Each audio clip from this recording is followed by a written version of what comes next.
Hello, everyone. Welcome back to the Mr. Arsenal podcast for another Watchalong. The final game is finally here. Didn't think it was going to happen a few months ago, but we're here. The final league game, by the way, not final game at all, because we've got one more game after this. Yay. Obviously, got yay, woohoo, yay, cup final. That's the thing. It's a cup final. And it's an opportunity to not only right the wrongs of last season, but obviously get European football. Before that, we've got to play Watford and either relegate them or help them stay up. One of the two.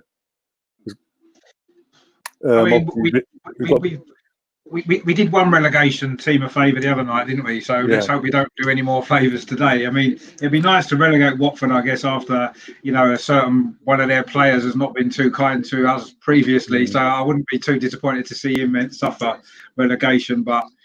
Ultimately, we've got to win the game for us, haven't we? And if it so happens to relegate Watford as well, then that's just their tough shit over the other 37 games they've played. It's just the way it is, isn't it? I just feel as though they're going to be well up for this. I'm interested to see how Decore plays, actually, because I've been bigging him up all season, and now he's playing against us. It'd be quite good to see how he does, and whether I've maybe overhyped him or not, really. I do think if they go down, there's a good chance he might be on the market and available, and I don't suppose he'll cost... top dollar, would he? So, it's something to think about. But we'll see what happens, really. And this is the thing about it. Whoever goes down, obviously Norwich is gone. I can't see them coming back straight back up. Bournemouth, I can't. Again, I can't see coming back because they've got players at an Asian squad now that were in the Championship in the first place years back, and it's an Asian squad. Yeah. And what decent players they have got will want to stay in the Premier League and they'll look elsewhere. Either what, and you're going to have the same issue with Watford or Villa, whoever goes down, their best players will want to. No, we're Premier League players now. We want to stay put. So there's a whole rebuild. So none of these, whoever goes down today, along with Norwich, I can't see them coming back up next season, especially not automatically anyway. Maybe one will get a playoff spot, but even then, I mean, it's difficult. The Championship is so unpredictable, isn't it? And I don't know what's going to happen this summer in terms of the parachute payments and stuff like that with the Premier League down. I'm not really sure, and obviously the transfer market's going to be a little bit strange this year as well. So, I mean, if most of them keep their players, whoever goes down, then they'll have a chance of coming straight back up, won't they? But I don't know. I mean, once you get relegated out of the Premier League, if you don't come straight back up, you do struggle, don't you?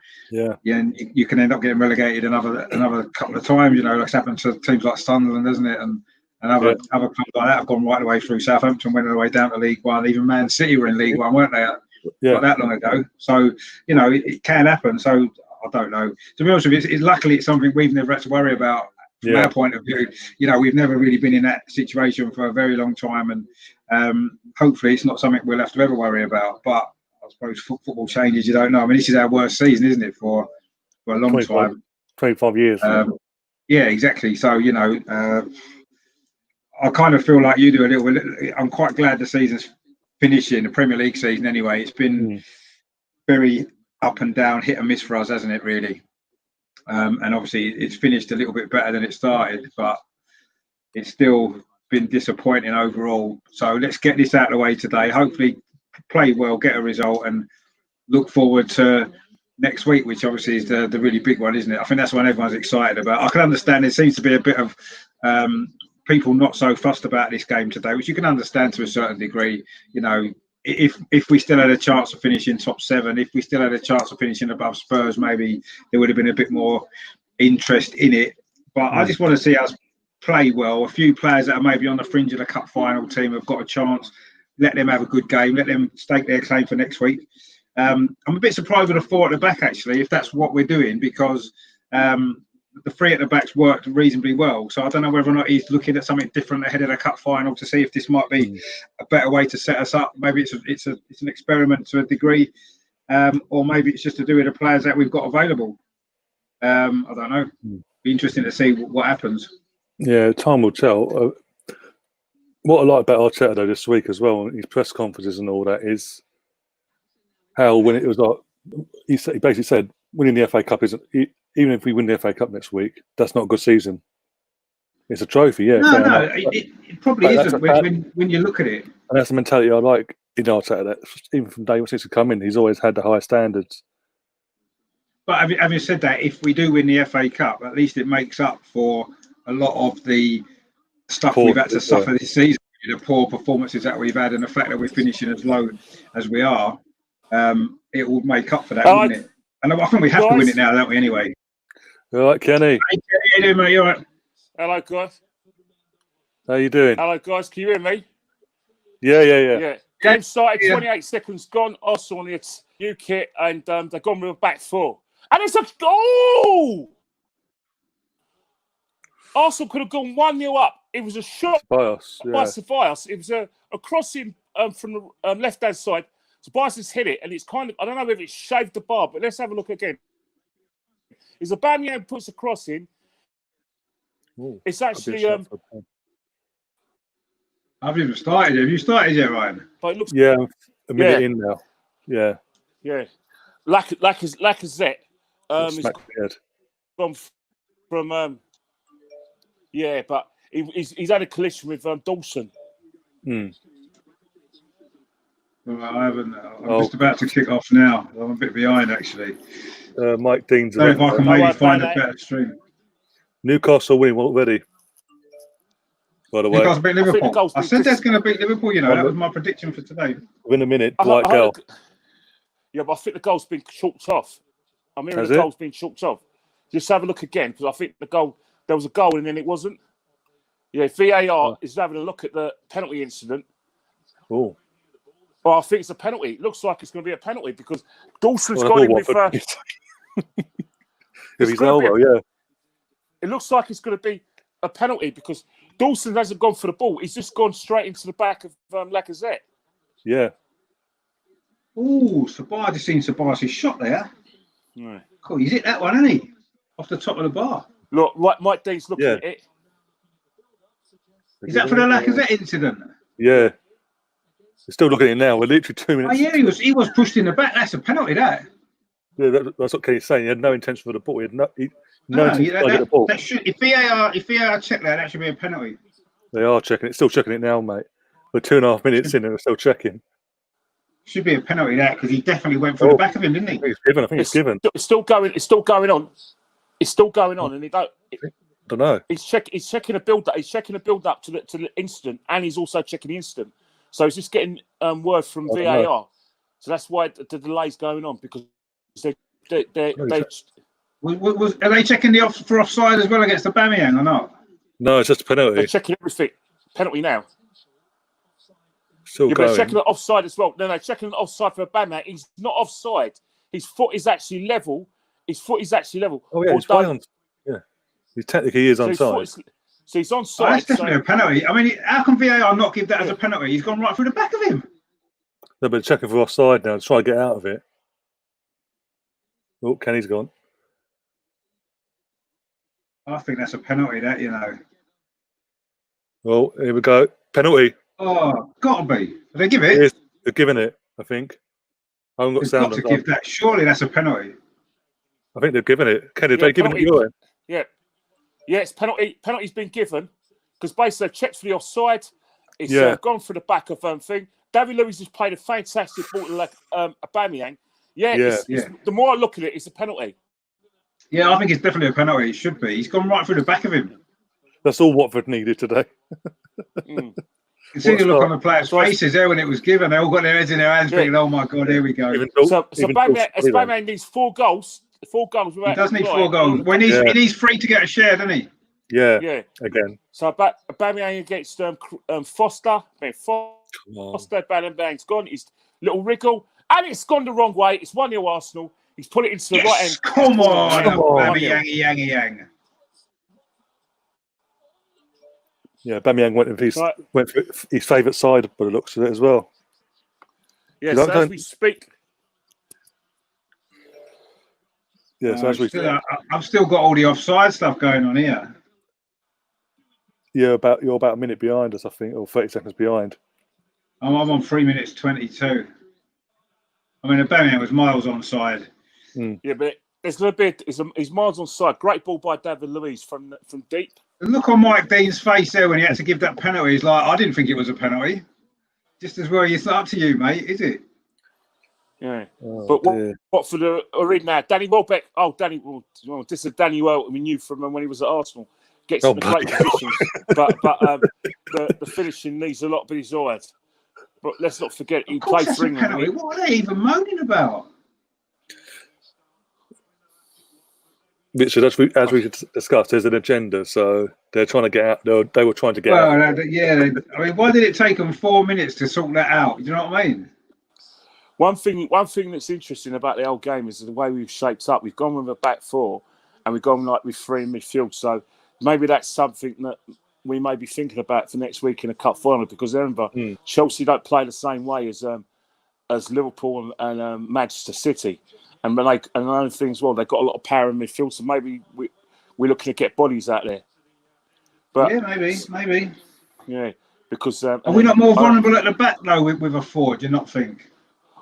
In terms of the bodies, in terms of when teams are on the counter attack, and especially down the wings, then we probably are vulnerable. But I think what it is that Chelsea's midfield is very kind of destructive, especially when they got I think what's happened as well was that. What they've done is they've got a system with Kovacevic and Jorginho, because remember Conte may be injured, so they've basically got them to work a bit hard, and they just said to Willian to just basically do his stuff in the front three and sort of protect the defence. So it's going to be very interesting what's going to happen. But remember, Chelsea got selection problems as well. Remember they left that Kepa Arrizabalaga today. Yeah, Kepa's out. No Kante, no Willian.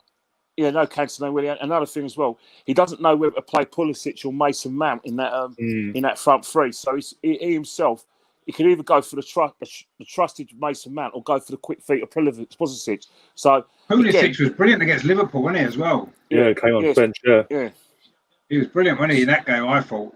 Yeah. So it's one of those things. Do you start Pulisic, or do you bring him off the bench, knowing full well that he can come and win the game from you? It's a selection problem, which is probably good fun. But the thing about Chelsea they've got in their favour is that the game they play now, it's something on it. You know what I mean? They got no room for for manoeuvre. Oh yeah, they have to go at 100%, don't they? Yeah. So in a way, that's going to be good for them in terms of the intensity that they're going to come with in the final. But if you look at us now, we're showing the same sort of intensity and work rate now. Even though Watford have responded well to going down a goal. Yeah, they had a couple of chances. I mean, I saw that Welbeck shot there. That was a typical Welbeck finish. That when it went into the upper tier of the North Bank. I think it went in the boxes in the judges' territory. Oh yeah, probably did actually. Yeah.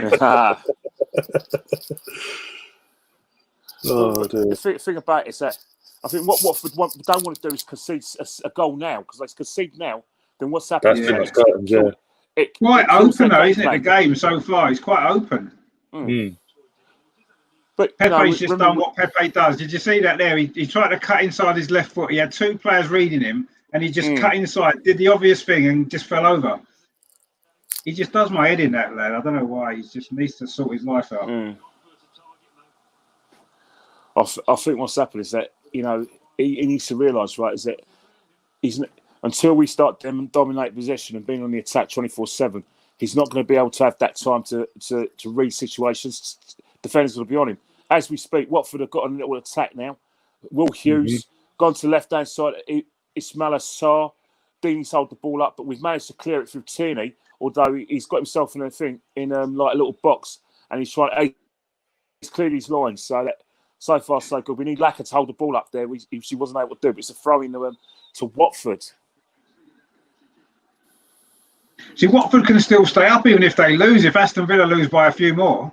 Yeah, if West Ham front Villa, then Watford can still stay up. Unless if Watford only lost this game by 1 or 2 goals and Aston Villa lose about 3 or 4, then suddenly it turns, and then there's corner to Watford. According to Watford, they've responded really well since going a goal down. It's Ismaila Sarr who's gone with Tierney, and Tierney's putting a beautiful tackle to sort of although it looked like it came off Sarr rather than Tierney. But, no thanks. Will Hughes is with the corner. It's gone in. Dawson's gone up. We've managed to. Oh, it's a foul anyway. Dawson's made another foul against one of our players, so it's a free kick to us, so we can clear our lines.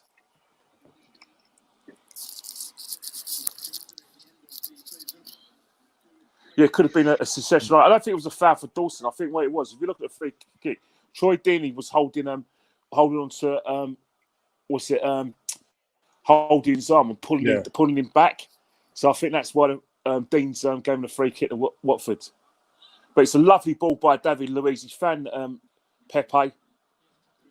Oh yeah. Right, cross. Come on, that's got to be a first time shot. Oh, beyond that. Aubameyang and Watford clearing it and making a little tap. Ismail Shah is on the ball now, but he's got Deeney coming in, and it's Welbeck on the right hand side up against David Luiz. I've just got that Watford corner now. I'm miles behind me, I tell you. No, I think what's happened is that attack sort of run out of steam.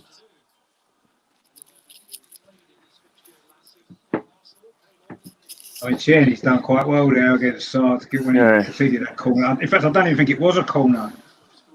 But anyway, we know it didn't come to anything.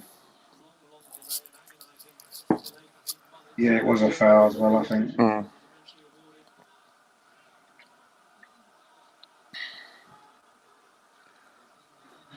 Yeah, the good thing now for us is that Watford are going to have to push on to get a goal, aren't they? There's going to be some gaps appearing at some stage.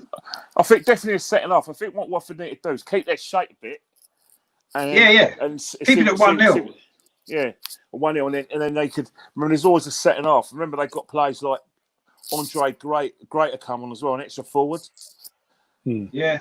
So I think you got Welbeck for the work rate, and then you alongside Deeney, but you've got the sort of goal scoring of Andre Gray or chance conversion.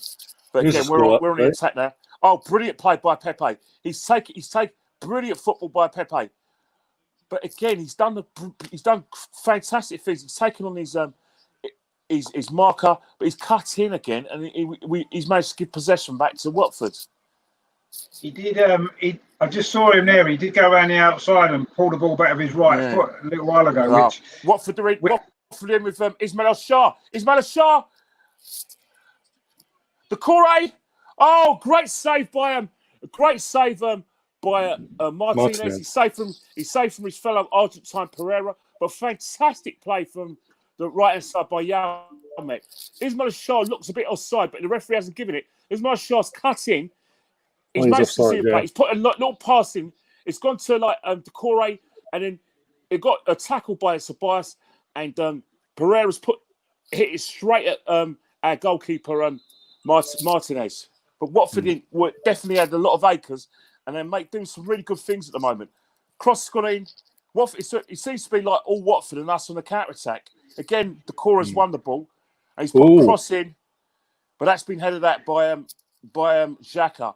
Xhaka seems to be doing a lot of things. He seems to be like the holding player because of Watford's right as we speak. Penalty to Bournemouth at Goodison Park.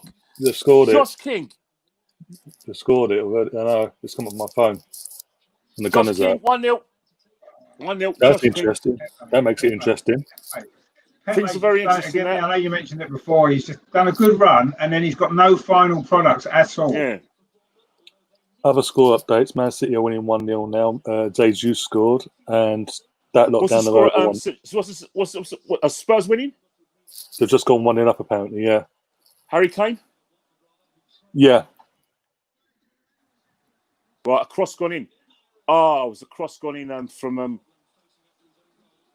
Watford. Great cross, but he's managed to go away for a corner. I think what's happened is it's come off.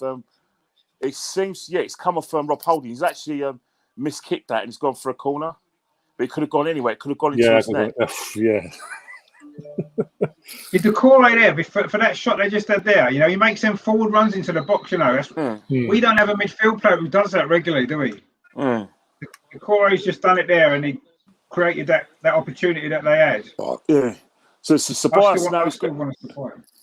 So Tobias has got the ball now. Joe Willock on the left hand side. Aubameyang's calling for it. He's in offside position, but as like I said, it's called for the ball. again, Will Hughes, but Lacazette's got the ball. He's passed. Oh, why doesn't Lacazette just behave like a number 9? He could have gone there and had a shot himself. Yeah, cut it in, yeah. Still a chance, cut it in. Can't always score the perfect goal, Arsenal. So I'll check in a sec, but as it stands, as the results as they are, Bournemouth are now outside of relegation now. Yeah, they're outside relegation. Yeah, they'll stay up if they win, won't they? Yeah. As it stands, I think the results stay. It's an Arsenal situation now. Oh, Tierney's managed to go on the outside. Does that mean Villa will go down at the minute as it stands? Yeah. No, it's Watford. Villa and Watford. Watford. I'll just check one sec. I'll just check. No, it looks like it's it looks like both of them. Yeah. I'll just get the tables up. Arsenal look like they're looking for an handball as well. Messina hit his hand, but there's come to no avail. But Jesus. If you look at the balance of the game seems to be in Watford's favour. They're showing a lot of endeavour, and they're actually getting in again. It's that man again you're talking about, Decore, who's making those forward runs, and he's managed to open up. Ismail Shah's put a cross in, but he's kind of gone too deep. But Ainsley Maitland-Niles has headed it out for safety for a corner. It's all Watford at the moment. As it stands in the league table, as results are, Villa would stay up by a point. If they were to lose, then Bournemouth would go out into 17th. So as it stands, Bournemouth still in the relegation zone then. Yeah, because Villa are drawing. If West Ham go and win, Villa are drawing here, of course. Yeah. So West Ham go and win now. It's another situation as well. We seem to be struggling to clear our corners because Watford are very dangerous. We've got a lot of bodies in. It's gone to our own players, but it's also like we're just struggling. And Tobias is showing a bit of industry, but he's playing a bit dangerously here. He's still, he's managed to pass it Holding. Holding's managed to clear his. I said he managed to clear his lines, but it's a throw in for Watford because we managed to get ourselves in a sticky situation. It's like the delivery from both sides of both flanks has been fantastic in terms of by Holding. What a block by Holding! I don't think he knew much about it. Too much about it, but if you look at it, it's a cross on the outside by brutal cross. Deeney free header. It's actually hit Holding in the head. I don't think he knows much about it. Yes, and because if Holding wasn't there, it would have given Martinez a bit of a problem, that header. But it's all Watford. They are completely on top. Yeah, they are. Well, they need the but result. Then it's such an important game for them, isn't it? They have to win. Because our defending's been a bit chaotic from these corners, isn't it? I think, and here we go. Pepe again. We've been using him a lot as that outlet, and he's managed to put a great ball. Maitland-Niles has put a cross in. Oh, we've missed kick by Willock, and Watford again clear their lines, and they start another attack. This time it's Pereira, and he's giving it. He's asking. He's looking for Ismail Shah to make that run down the right hand side because he hasn't made it. But he's managed to hold the ball up, and now he's passed it to Will Hughes. Will Hughes is now going to bypass the core 8 and they're going to go down the left-hand side. But it's Watford are playing some fantastic football. But is it going to be a little too late?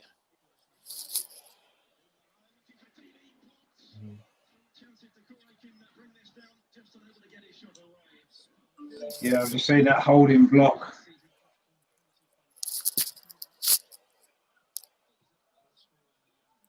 That's a good move, that actually. Yeah. From Watford.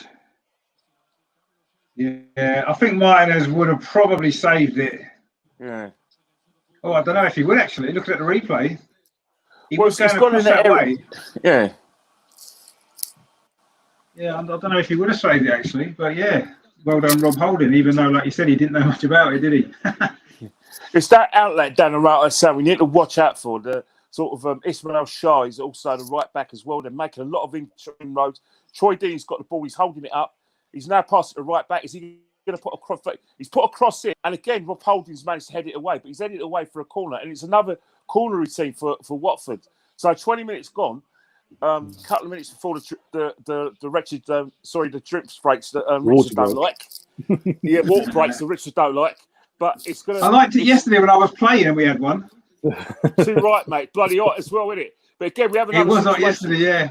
I quite liked the water break yesterday. We have another situation. Will Hughes is taking the corner on the right-hand side. Watford have got all their bodies in. It's Will Hughes in the corner. Rob Holding's headed it away. It's Decore trying to hold the ball up for Watford. Again, Watford on attack. They managed to win the ball back. And it's a great ball to Will Hughes. Will Hughes is now going to point it in the centre half. But a good block by Aubameyang. But it's still all Watford. Watford throwing. I think what's happened is Aubameyang looks exhausted because I think he's doing a lot more tracking back than he is going into offensive areas because of the fact that Watford are getting that outlet down that right He side. wants to save his energy for getting a few more goals. I don't know. I think if Dawson's marking one of their players, he might get a few penalties here. But again, Richard's friend Decore's managed to make a little run in the box, but we're trying to clear our lines. But Watford have penned us right in. They mean he's playing well, business. Decore, I think, so far. Yeah. But the thing about it is, like, as we all know, possession doesn't win you football matches. It's putting the ball in the net. You know what I mean? If we manage to get a breakaway and go 2-0 down, that could kill the momentum. But they're playing really well, Watford. Another score update. Good Brighton have gone 1-0 up against Burnley. Brighton have gone 1-0 up against Burnley. Oh, Brighton. These crosses from Watford keep them going in. And it's one of those things where we're struggling to clear our lines. But what's happened is that every time we win we get the ball, a Watford player's right in it. He's running his nuts off. He's making sure they're first to the ball. At the moment, it's Ismail Shah. He's down the left-hand side from the right-hand side. Again, he's trying to hold the ball up. He's showing a great strength. Ceballos has been more of a holding midfielder than he is a creative midfielder, but he's working his nuts off to try and help out the defence. So it's kind of a great attitude by our midfielders that they are trying to make sacrifices because, you know, you defend as a team, as Richard well knows, because he plays the game currently. You know what I mean?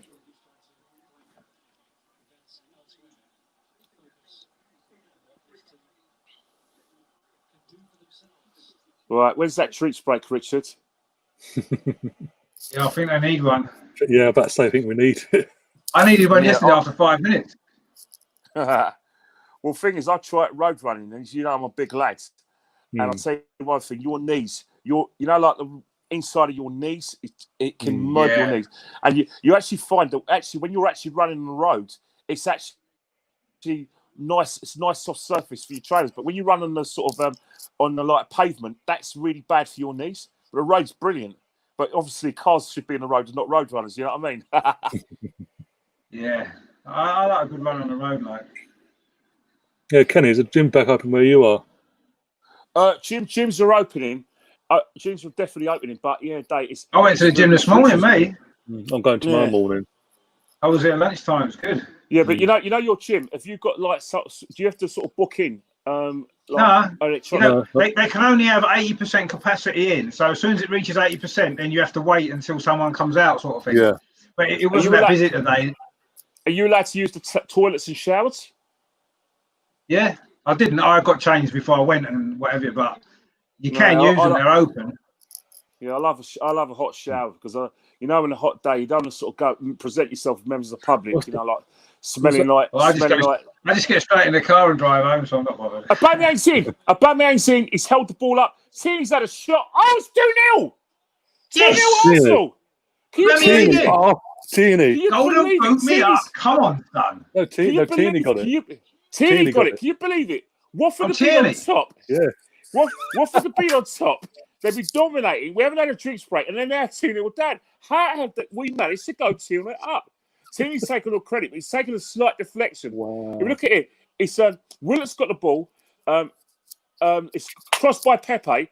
Aubameyang's in. He makes the pass it to Tierney. It's gone to Tierney, and it's come off Will Hughes and gone into the corner of the net. So Tierney's going to claim that. Yeah, He's actually missed both of them. It's missed both of them and gone straight into the net. Gone between them. It's gone between them.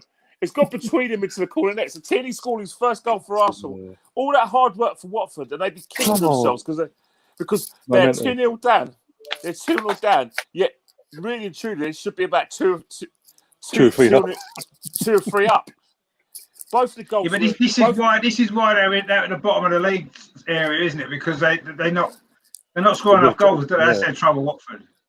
Hey, hold on 2 seconds. This might be the goal now. You know, yeah. Willock to Pepe. Like a cojones, Pepe's cross to Aubameyang.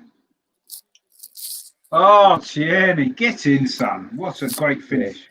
Lack of cojones, Dini.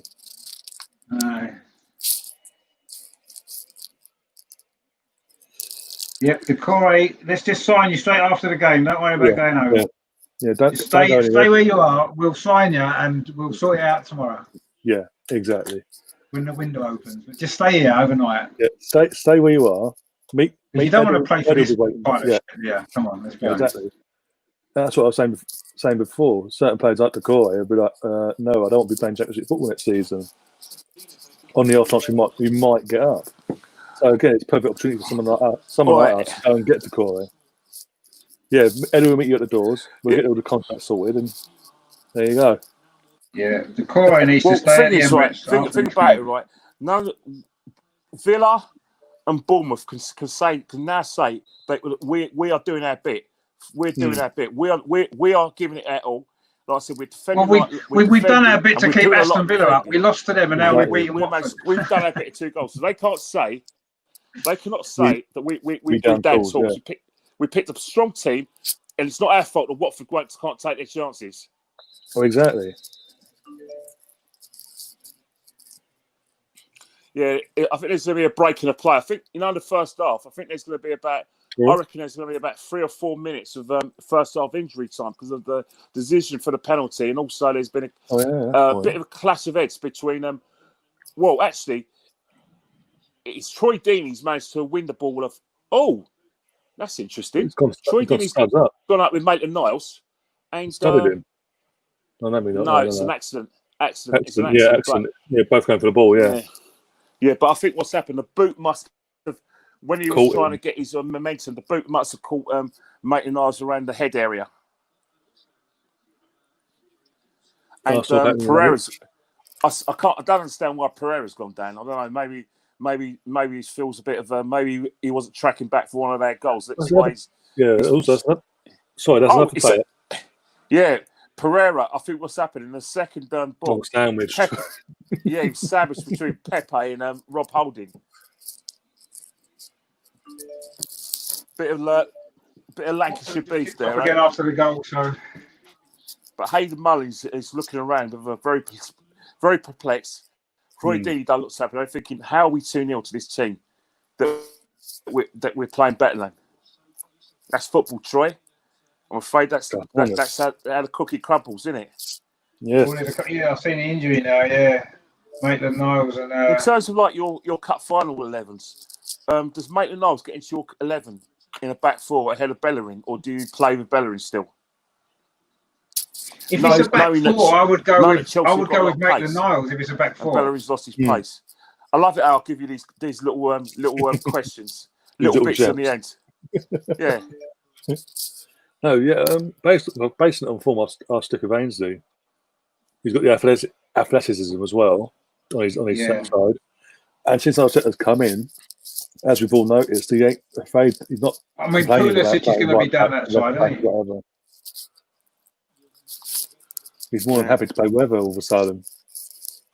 And as you said, Kenny, about Bellerin's lack of pace, he's lost that pace that you once had. That comes with think about it. You think about it. If Chelsea play a front 3 and Pulisic plays on the sort of the left hand side with his quick feet and a quick running, you would have wanted probably AC Maitland-Niles to get him on a foot race and a Bellerin, who, like I said, has got the situation. It's not only just he's got to worry about the guy's like I said pace, but it's his quick feet as well. And the physicality. That's why I would go with Ainsley down there next week. Pulisic is a little lad as well. Mason Mart's not that bigger either, but you just want pace, especially in that thing. And you think about I would go Ainsley as well on that sort of right hand side. Bellerin, in terms of like from an attacking point of view, is struggling as well.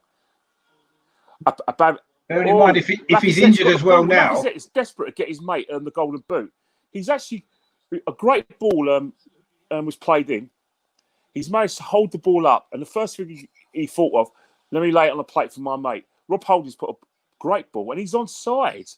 He's held the ball up, but he's managed to foul Dawson after all that. Oh, it's a high, but yes, I think it's a high boot as well. But I think Watford are losing a little bit of confidence. A third goal is over, game over. Watford be playing in the second in the Championship, and I think that's where in Watford's heads now is they thinking that if we push too many people up forward, Arsenal can go in and get another one. So they don't want to be 3-0 down with only 30 minutes gone, but it could happen. But I think in this passage of play, Watford will feel more confident if they can actually get a goal. And this is where Starr's going to use his pace, his athleticism. He's managed to get down there. He's put a great cross in, but he's only got Danny Welbeck the way aim at, and it's gone straight into the arms of it's gone straight in the arms of Martinez. Here's one Tyrone in the chat saying Decore DFA should join Arsenal next season. Obviously, Decore, definitely. Yeah, I was about to say, literally just say definitely Decore. I'm not the DFA is a talented player, but we've got too many fucking attacking players as it is. Yeah. Did he get some players off the books first? Well, I think that's what I think that's going to be in Mikel's in train. You know what I mean, get players on the books, and so it is because and next season will be a very big season for Mikel because the end of the day, we're going to find out what he's about as a manager, what sort of style of play he wants to play. Like this season has been, like sticky tape over a wound thing. And as we speak, Watford are on the attack. Although Pereira's run out of bodies and Jack has managed to rob him of the ball. I think that's when you're going to see the real Arteta. I think people are being a bit presumptuous when they think that Arteta's like the new, like in best success spread. He hasn't had time to be that. No, I just think he's done a fantastic job in the circumstances that he walked into back in back end of Christmas, New Year, where we were performance-wise and all that. He's got results beforehand under Emery and Nürnberg, respectively, we weren't getting. And performances of certain players as well. I think Arteta's in tray first thing is before you start a play, the players have to build up their trust, and the best way a player trusts you is when they do things that there's not aiming them, like things like the performance against Liverpool and Man City, which something they probably don't want to do, but it's essential to get a result and it's hard work. Yeah. Footballers don't like doing that running off the ball because the simple reason is that they want to be on the ball a lot. But sometimes when a team is better than you, you've got to make those sacrifices to try and win the game. Again, Aubameyang, and it's 3-0! 3-0! Oh my God, 3-0! It's a throw-in. Cool. It's a long throw-in by Kieran Tierney. I think it's Kieran Tierney. He's got the ball. He's managed to hold the ball up. And then he's done a bicycle kick and he's made it 3-0. So Watford, who try to stay up, who are dominating the game, are going down. They're going down. Look at it. Kieran Tierney's got the ball. He's gone up against Dawson. He's held it up. And all he's done is done a bicycle kick into the back of the net. It's 3-0. Can you believe it? No pressure as well. Golden boot. He's getting his golden boot, isn't he? Aubameyang. Go on, son. Two more. Come on. Dawson's scared because what's happened is that when Dawson did the first thing, when he's held on to Lacazette, he's given away a penalty, but it's now. So Aubameyang's now won. How many goals is that? 23 goals? I think so. 22 in the league. 22 in the league. So how many more does he need? You need Vardy was on 23, wasn't he? So he needs 2 more to actually go over Vardy. It depends if Vardy scores today, though, against Man U. I don't know what's happening in the Leicester Man United game. I think it's still 0-0. The whole country's. I think that's the sort of favour Man United, really, isn't it? If it stays 0-0. Yeah, the draw suits them. Yeah. I think what's happening now is that Watford need to keep controlling themselves and control their emotions. They've still got a lot of football. What a goal that was, actually. That little sniping tail by Pereira on What a goal. That was unbelievable. It was like snipey, but I can understand why he's done it because out of frustration, because they're 3-0 down. Probably unjustified, but again... Pereira's got to be in trouble. Yeah, that's got to be a yellow card. That was deliberate, and it was a yellow card as well. Yeah. It was spiteful. But I can understand why he's done it. He's done it out of frustration because of the predicament that Watford have got themselves into. What a goal that is, by the way. That's goal of the month, that, all day long. Tyrone in the chat says Vardy will find out that Aubameyang scored 2 at half time and then score in the second, and then obviously second half will turn up. But that may not just let him score, are they? Because they need to win, don't they? Something to say about it. Yeah. But what's happening? Vardy's been pretty quiet as well. Yeah, Aubameyang's one behind Vardy. Danny Ings has got 21, and Mo Salah. Yeah. Yeah, it's literally like all my days. Oh my god. And as we said, it's a corner to Watford. So who knows? Someone else is managed marking Aubameyang. Yeah.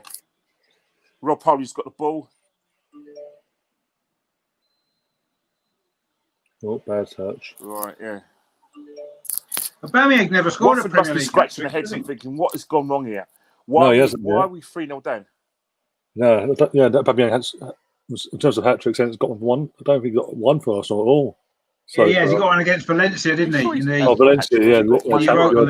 But domestically, he's got one in Europe. He hasn't got a Premier League hat-trick. But then again, do you need to, you know what I mean? If you score virtually every game, who knows?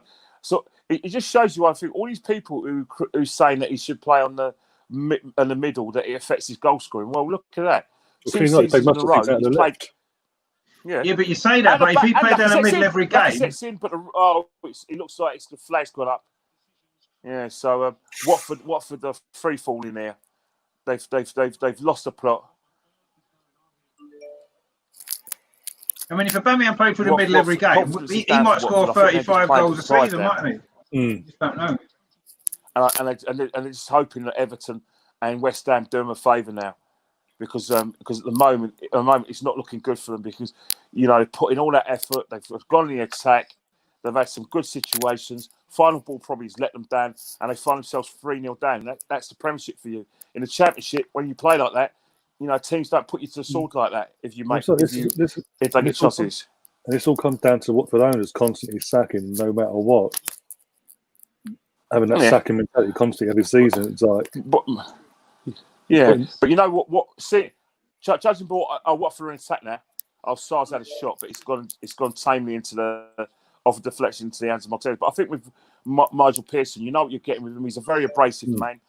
With the players, with the press, with the owners as well. He says what he thinks, and he can be very abrasive and let's say it, very rude. And I think what's happened is that his abrasive manners has probably cost him his job. But you would have thought that if Nigel Pearson was in charge for those last 2 games, Watford would probably be up by now, especially when it was in their hands. So, again, it's a very weird decision to sack someone. You surely if you've got a personal vendetta against someone, wait till the end of the season, then send him on his way. You know what I mean? Yeah, exactly. And that's what I'm saying. I think it's more of a long, because since they've come up, they've constantly every season sacked their manager. The managers don't last beyond more than the season. Apart from Garcia, they lasted beyond last season. Obviously, because he got to a cup final, but then this season, because of the start they had, and obviously get to a cup final, even though they got battered in that final. Yeah, that's what happened to Aston Villa, wasn't it? When we beat Aston Villa in a cup final, we hammered them in the final. The next year they got relegated. Yeah. But I'm saying that you got to ask yourself. Yeah, go on, Kenny. Sorry. No. It's all I'm trying to. No, say what you're saying, but sometimes some teams punch above their weight, don't they? Yeah, they do. Yeah. 1-1 at Liverpool, Newcastle, Liverpool. 1-1. Van Dijk scored. Who's got the goal? Van Dijk. Christ. Oh. Big up to Andrew in the chat as well. He's saying, really hope we don't ease off now and go for the kill. Good point. Hello, Andrew. Hope you're well, mate. Yeah. Well, 3-0. I must admit, I put a thing on earlier that we'd win 5-2 and Aubameyang had scored 4. So far, that's actually not looking too bad, is it? You're halfway there in terms of the Not looking too bad, that, actually. I was being a bit optimistic and a bit funny, but... So, at the end of the season game, sometimes you do get some weird scores, don't you? The first half, because of the little stops for the injuries and the VAR.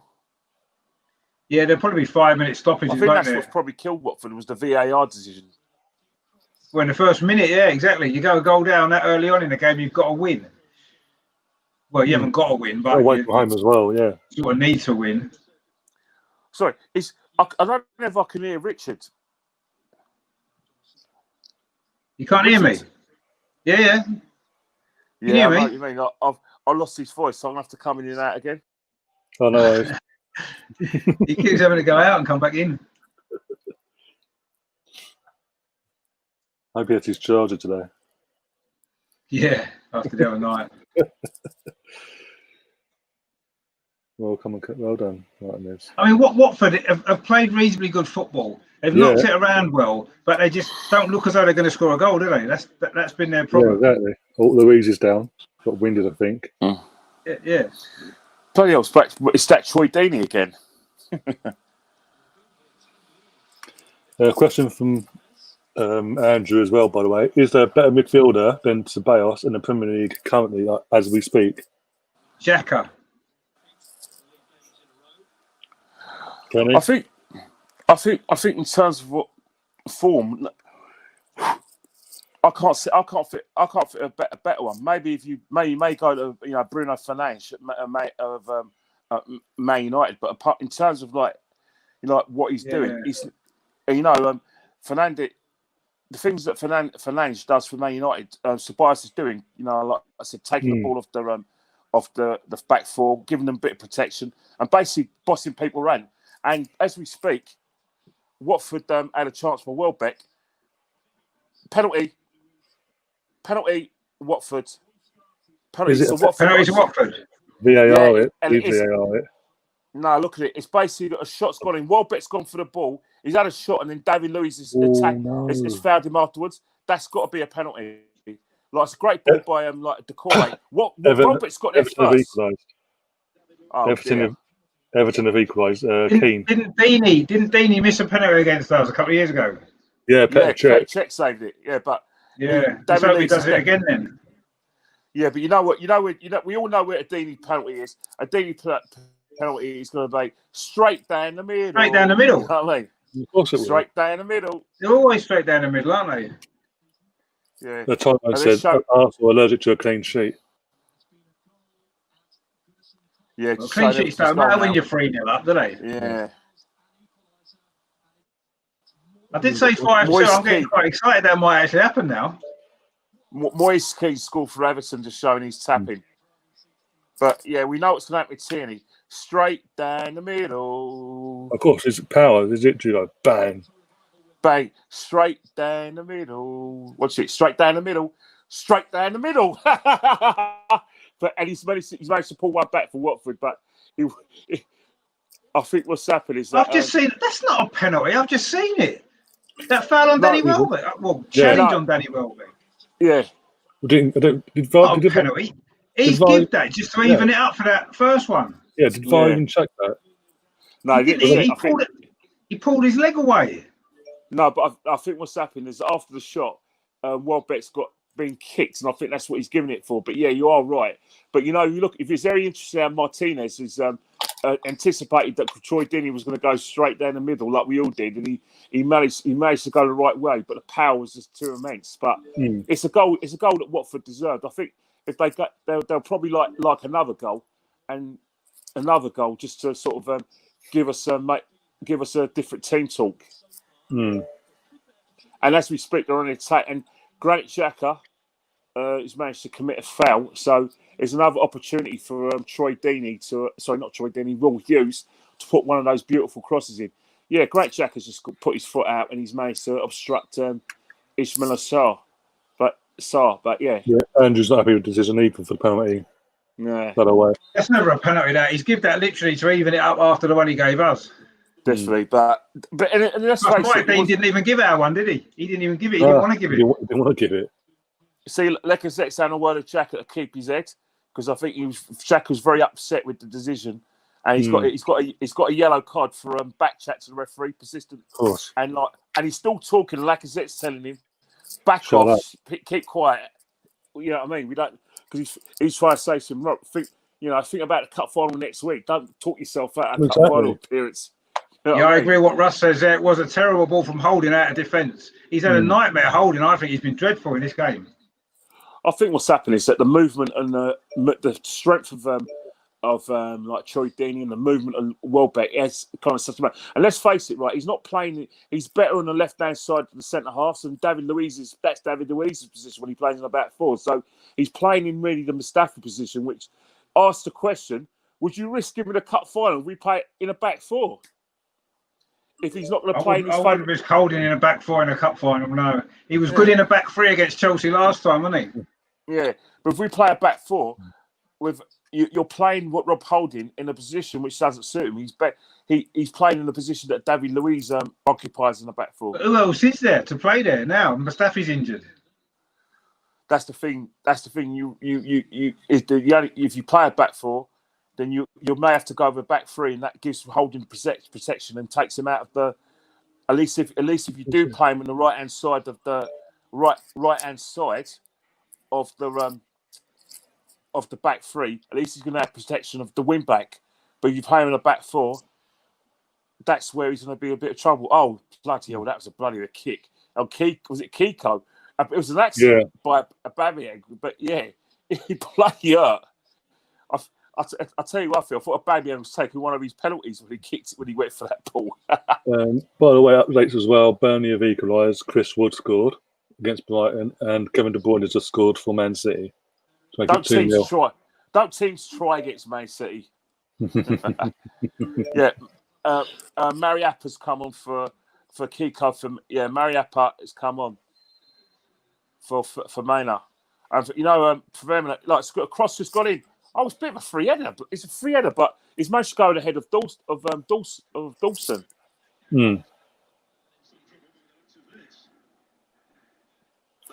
Andrew in the chat for you, Richard. Oh, it's 2-1 Bournemouth now. Doesn't agree. Holding has. I think. He had a missed kick earlier. It was a header. It was a header. Maybe I've been a little bit harsh on him. I don't think he's had a great game. Yeah, Bournemouth's second goal was scored by Dominic Solanke. So Watford have got it all to do now because Bournemouth have managed to equalise. It's still like goalless at the in East London the East End. Yeah, still goalless there. If that changes, I'll keep you updated there as well. But the thing is, Bournemouth could still go down. So basically, they need West Ham to do some bit of magic on their behalf. Yeah. But Bournemouth are doing all they can, and we're doing all we can for Bournemouth. And so, right, the first twist in the Champions League race. Chelsea have gone 1-0 up. Mason Mount just scored for Chelsea. He scored. He scored with like in first half injury time as well. But again, that makes it like a shootout between two teams, then, isn't it? If Chelsea have secured their position, but like Wolves are they're like cats. You know what I mean? It makes Man United Leicester even more interesting because, as you said, it's a straight shootout. Who would be in the Champions League now? Man United, wouldn't they? Because Leicester have to win, don't they? Yeah. Well, let's face it. Leicester have only got themselves to blame. They've been. They had it in their hands. They're actually like good at touting for second in the table. So since they've had mid-table form since December, haven't they? Yeah, definitely. Yeah. Right. It's only 30 seconds left to the end of the first half, but if we look at the whole game as a whole, it's like missed opportunities for Watford. Only 4 minutes. Okay. Well, you say that they haven't had many actual real shots at goal, have they? Yeah, I know, but I think they've had a lot of the ball. They've got round the sides and put a few crosses in, but I don't remember Martinez making a difficult save. I hear what you're saying, but I think so. When you do get yourself in those situations, you really got to get the keeper to like I said, make some saves. You've got to work the keeper more. Yeah, you have definitely, and they haven't really done that, have they? The final ball is been leaving a lot to desire, and if you look at the situation, the only bits of service that there was a great cross which Deeney has managed to head, which was like I said, basically cleared by Rob Holding, but he didn't know what he was doing. But as we speak, Watford have got a situation where he can punt the ball forward, Graham Taylor style, and see if they can cause a reaction. Again, it's that man and Will Hughes is with his sort of wander of a left foot, Going to get all the bodies are up as well for Watford as well. And the ball's gone in. And Dawson's won it, but Arsenal managed to clear their lines. The referee's surely going to blow up for half-time now. Surely he is. But, he's got away. Oh, Will Hughes, that's got to be a yellow card. Will Hughes is taking out Pepe cynically. And the only thing he's going to get for that is a yellow card. I've just seen that literally as well. Yeah. According to the Arsenal Misfit in the chat, now 2-0 Chelsea. Oh, Jesus Christ. Don't seem to try against Chelsea. Yeah. Once Chelsea get their Can Tottenham finish above Wolves or not? Yes. As it stands, they do, yeah. They finish above Wolves. Tottenham will finish, what, 6th? Yeah, as it stands. But if Tottenham drop points, they go back to 7th. Right. All right, it's half time, guys. Right, I'll check. Right. Fixtures are here.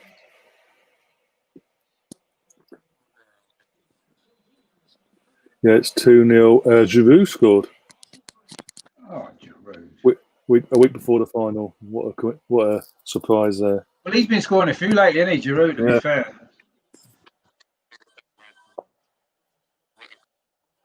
As long as Vardy don't score, I fancy Aubameyang might nick this golden boot, you know. Sheffield United are 1-0 up as well, away to Southampton. So as it stands in the league table, if results stay as they are, we finish 9th. Sheffield will be 8th, Wolves will be 7th, Tottenham will be 6th because obviously they're winning. But if they were to lose, they would drop back into 7th. And they're not going to lose to Crystal Palace, are they? Crystal Palace are terrible. Well, exactly. That was cynical for Will Hughes. I've just seen that. He's only Champions League spots are filled by, as we said, Chelsea, Man United. Leicester would have officially bottled it as it stands. With Norwich. To be fair, if we hadn't been so poor in the first half of the season, we'd have been challenging for the top 4. You know, with the points that we've got since January. I'm at half time now. I'm just going to see if I can get another stream that's a bit more up to date. Yeah, always. I'm miles behind. See if there's anything else about.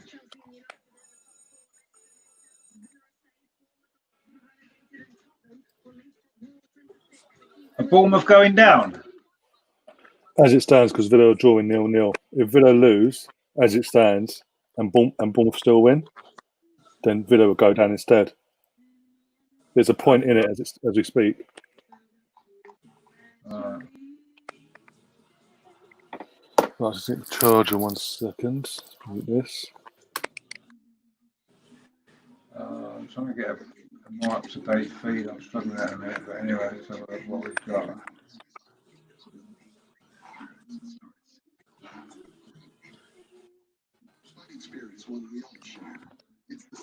Right, let's have a look what's going on. See if I can find one that's a bit more up to date.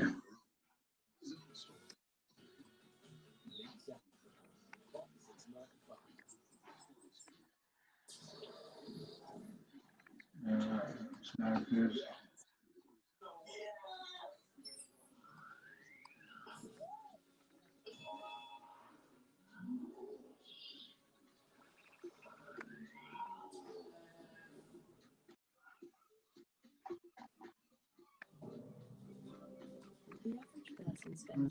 What's it? Is it his goal? Isn't it? His goal's always pretty good. Don't know what's on there. I've just seen since January the 1st, we'd be 3rd. Yeah, there you go. Yeah. And that's says it all, doesn't it? Yeah.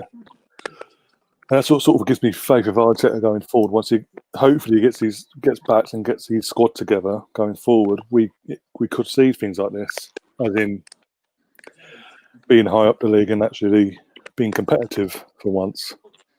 Well, yeah. I mean that's a good sign. The fact that we're 3rd since Arteta's been here. Yeah, with a full season next year, and with hopefully 1 or 2 better players in the squad, then I don't see any reason why we can't. I know maybe a few teams have been a bit poor this season, haven't they?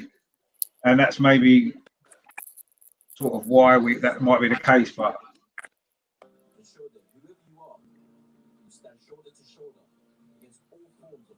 I can't find a better stream, actually. I might have to end up watching that one that's miles behind.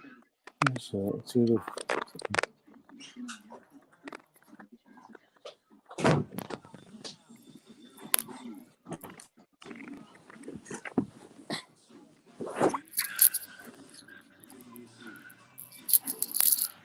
Let's have a look what we've got. Is what you've been looking for. So you're looking to get outside, right? You're looking for something. Yeah, Russ in the chat saying, seen Reds giving for what Will Hughes done to Pepe. And socially distanced, no problem. You've seen Reds giving for Yeah, maybe. Maybe.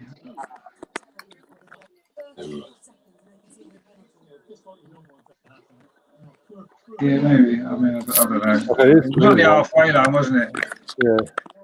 Here's one from Tyrone in the chat saying Saka will never start over Mount, Sancho, Sterling, Greenwood, Hudson, Ox in the England squad. I mean, with Southgate, that's possible. That's a possibility, but technically, based on the if I was Saka, If I was Saka, I'd go Nigeria.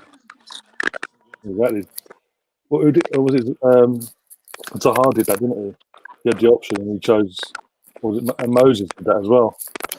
Yeah, I just think until England have got a coach who's going to understand about young footballers, Southgate isn't the right man. He's got the wrong tactics. I just don't think he's going to. Yeah, tactically inept. He just picks players because of who they play for. And reputations, yeah. Yeah. I mean, we've got some great young players coming through, but Southgate isn't going to bring them through, is he? And do it. He's just not going to. So, if we get rid of Southgate and actually get a decent coaching, I think some of these young players will get a good chance. And then, Saka should be one of them. But to be honest, I don't really care as long as they play well for Arsenal. Exactly. Also, it means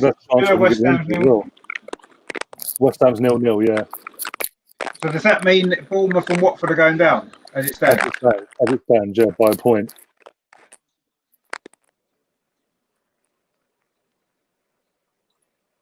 He's going to end up sharing the golden boot again, isn't he, Aubameyang? It looks like it. Or he'll get the goal, be sharing it for so long, and then literally the last 9 seconds, 0-0 at Leicester, Vardy will score. No, but Man United need to get a result in that game. So I think that to get a result against Leicester, all you've got to do is keep Vardy quiet, haven't you? Yeah, and apparently, according to someone, I can't believe it was in the chat, was saying, yeah, Vardy's been very quiet so far. Yeah, they'll keep him quiet, and then that should hopefully be that.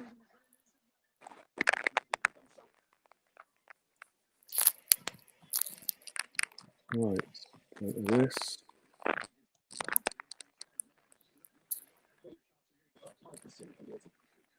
Oh, it was a penalty for Bournemouth to see it. Richarlison handball. Yeah. Are Bournemouth winning then? 2-1, yeah. Won't that keep him up? No, because Villa. Oh no, because Aston Villa are drawing, aren't they? Yeah. Yeah. Going into that track, they're already ahead of them, aren't they? Yeah. Well, that was a good header. Who scored that goal for Bournemouth? That was a great goal. I think Kenny said it to Lanka, I think. I don't know. It's a good header, that, whoever it was. Here's a question. Does Henderson of Sheffield United, no, Henderson of Liverpool deserve player of the season? Well, no, of course not. Because obviously he's not even in the top 5 midfield players in the Premier League, is he? If we're honest. No, because obviously the other day he won the Football Writers Footballer of the Year, didn't he? Yeah. I think the PFA have their awards tomorrow night at 7 o'clock. Top Manager of the Year and all that. Personally, Manager of the Year. He'll probably win it. He'll probably win it, but he shouldn't. No. But that sums it up for me. Right. Over to him.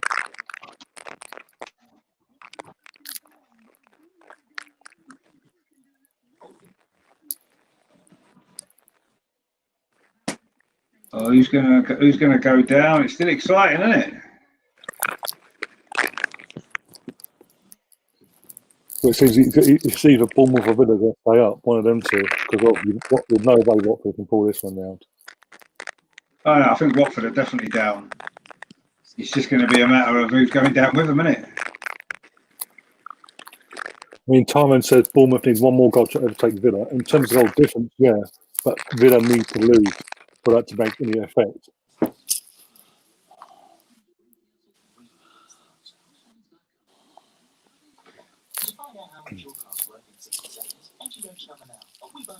Yeah, okay. I'm surprised Chelsea are eating Watford. No, but for all intents and purposes, Watford have given Caballero's had nothing to do, and he only had one cross shot to sort of to palm out. Apart from that, it's been Chelsea have been the team that's been in the front foot. I think the times that Chelsea scored have probably been a bit cruel. You just get the impression that Wolves were keeping it tight, and then they're going to have a go in the second half. But again, their game plan has changed. Yeah. Well, you have to go for it now because as it stands, they're going to have to bloody do the playoffs. I'm assuming they're doing playoffs for the Europa League this year. I don't know what's going on. Things like, I don't know. Well, if Arsenal win the FA Cup final, that means the Spurs go in the playoff, or they miss out altogether. I mean, we kind of know that. If things stand as they are, and we win the FA Cup next week, we get the automatics, but we automatically into the Europa League then, and we would then push Spurs down into the playoff spot. Yeah. Spurs win today and Wolves lose. Well, not Wolves. So Spurs can finish 6th. We'll finish. Yeah. Well, we're going to finish 9th. Not at this rate, I think. 8th or 9th. Yeah. Well, I think it's about right where we should be. If you look at the results this season, we deserve to be where we are. There's nothing unlucky about what's happened this season. Of course, as we always said. It doesn't matter who's in charge. The fact of the matter is that it's happening both under Arteta and Unai Emery. Obviously, Unai Emery lost confidence in the dressing room, but Arteta's gained it back. We've had some defeats under Arteta as well, which are, in my opinion, with the exception of Man City, have been unnecessary. Yeah, we've lost a lot of silly points since lockdown as well, haven't we? You know, Leicester at home, we should have won. That's 2 points there. Brighton away, we should have won 1-0 up. That's points there. Tottenham away, we were 1-0 up. We should have got something there. You know, and that's just in the recent games. So, you know, if it's true what Andrew said, we're third since January the 1st. You know, with all those extra points that we've dropped, think how much, you know, what a stronger position we'd have been in now. We could have been top 6, couldn't we?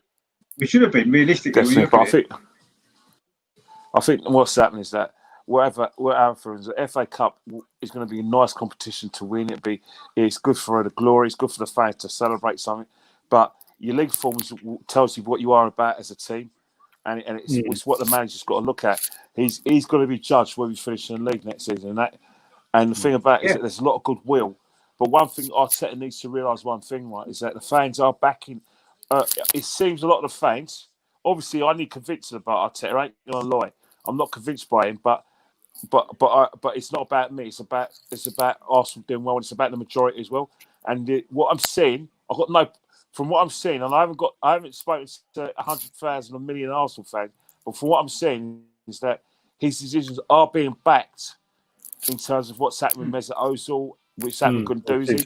So there is a lot of trust against him. But what he needs to realise, right, is that people will turn because of the fact that we haven't won anything we haven't won the league for 16 years, going on 17 years, and because we're desperate for success, that goodwill may not last, may rose by December. We're still where we are now, and that's just a football thing. You know what I mean?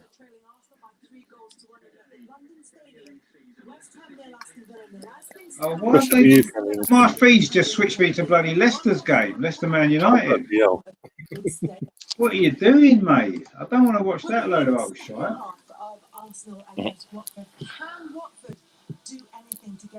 Yeah, question for you, Kenny, in the chat. Where's your bucket at today? Oh, my bucket hat. It's here somewhere, but bloody, it's boiling. Although it's a bit damp. Muggy as hell. It does. The trouble with the weather doesn't know whether to be damp, doesn't know whether to be cold. It's a mess. Because I know, I saw Kelly Cates and Graham All right, boys. getting umbrellas, so it must be spitting a bit. All right. Andrew, If you told All right, Rich, all right, Ken? oh, Andrew, Yeah, how you doing, good, mate? How you doing? Yeah, good, mate. Good. Hey, Andrew, if you told your grandkids that the Premiership season ended on July 26th, they wouldn't believe it, would they? Yeah, Grandkids? I'm Did you sure just you'll say have some grandkids? soon.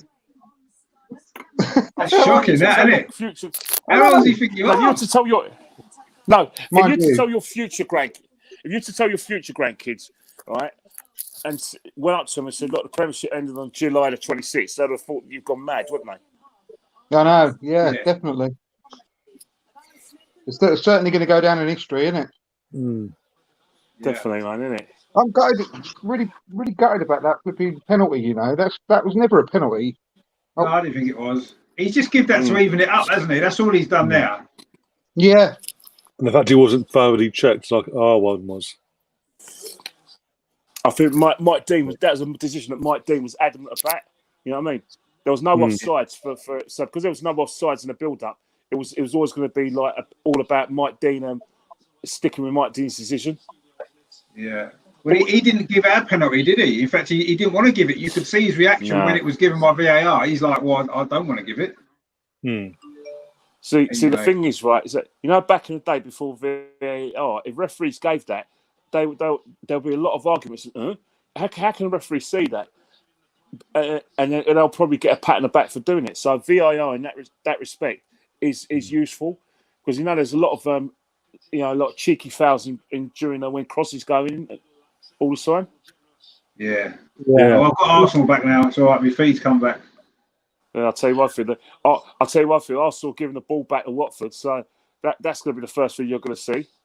I'm still miles behind. Like, I only started the second half yet. Oh, right.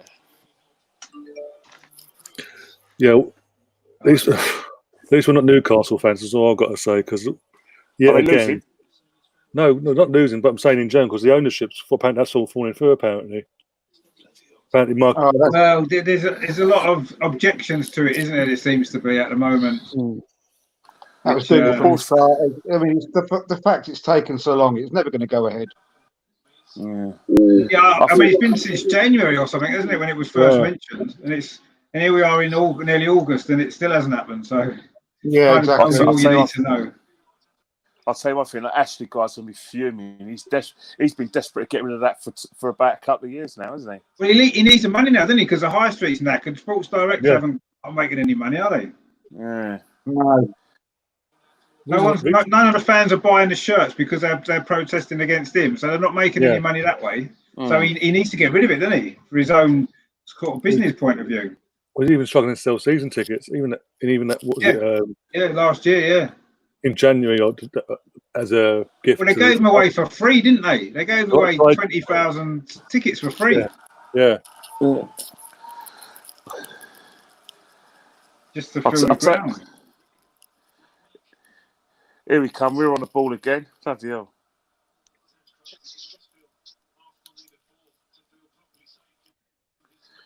Hey, can you hear Aaron Smith saying we need a fourth to feel properly safe? Yeah. He ain't wrong, is he? I haven't got Alan Smith, so I'm all right. Xhaka just won the ball there. Brilliant. I love Xhaka. Go on. You don't say, Rich. Yeah. No, it's only a new thing. I only just started liking him. Southampton won, Sheffield United won. Does that mean we've moved up a place in the league? Gone back up to where I think it was 8th, I think it is. Who scored for Southampton? It wasn't Danny Ings, was it? No, Che Adams. Yeah. Who? Che Adams. Yeah, he scored against Man City, didn't he? That shot from... Yeah, about 40 yards. I thought Maitland-Niles was going to blast the net then. Nah, it's a goal kick. It looks like Watford has been told by Hayden Mullins to sort of keep it tight, and let's just keep it tight. Don't let Arsenal get a fourth goal, and then maybe the last 30 minutes, 25 minutes, then we'll have an attack. because they don't seem to be getting those bodies forward. They're doing as soon as the game started. They seem to be slowing down the game.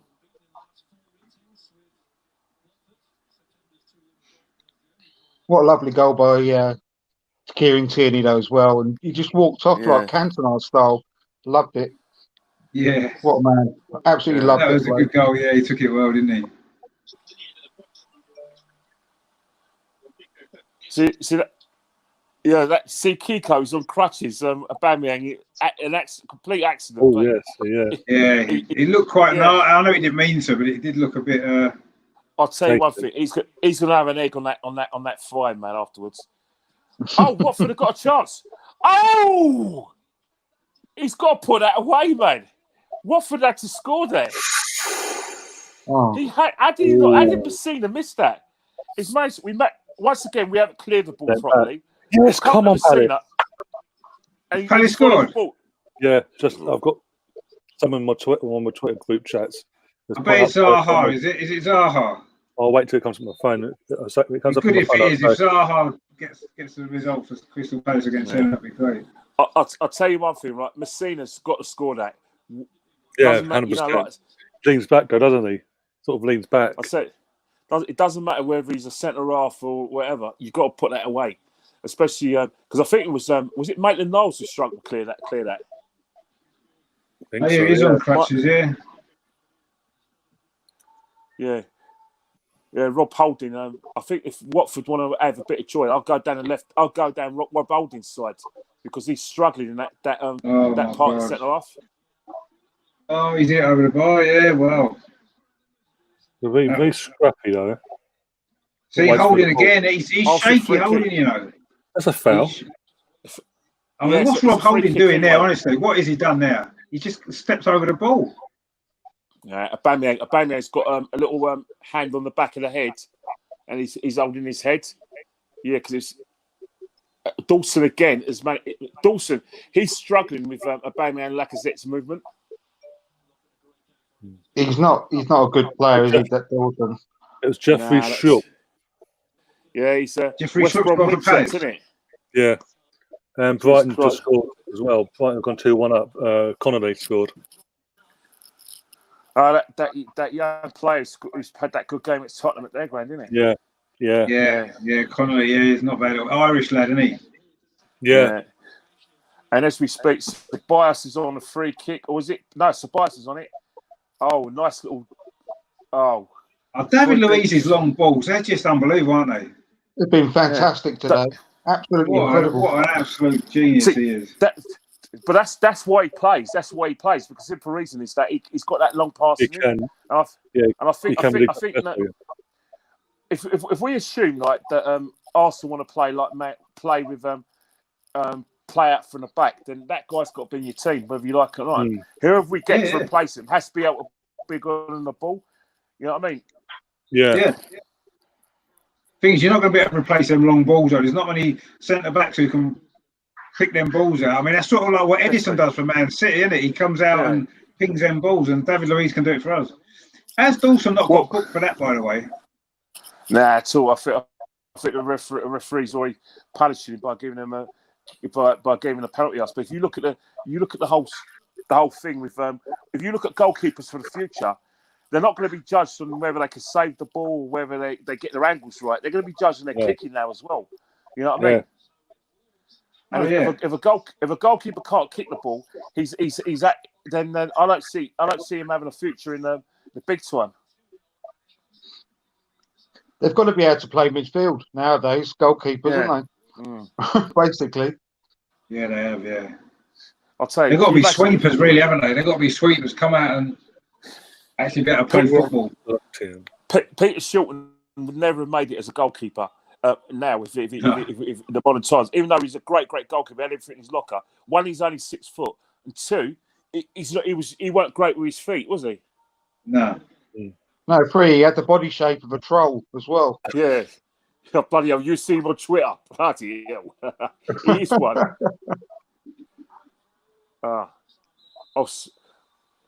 It's you know what it is, the theme of Watford. They're getting into great positions, but it's just that final ball. Yeah. You know what I mean? Final third and all, yeah.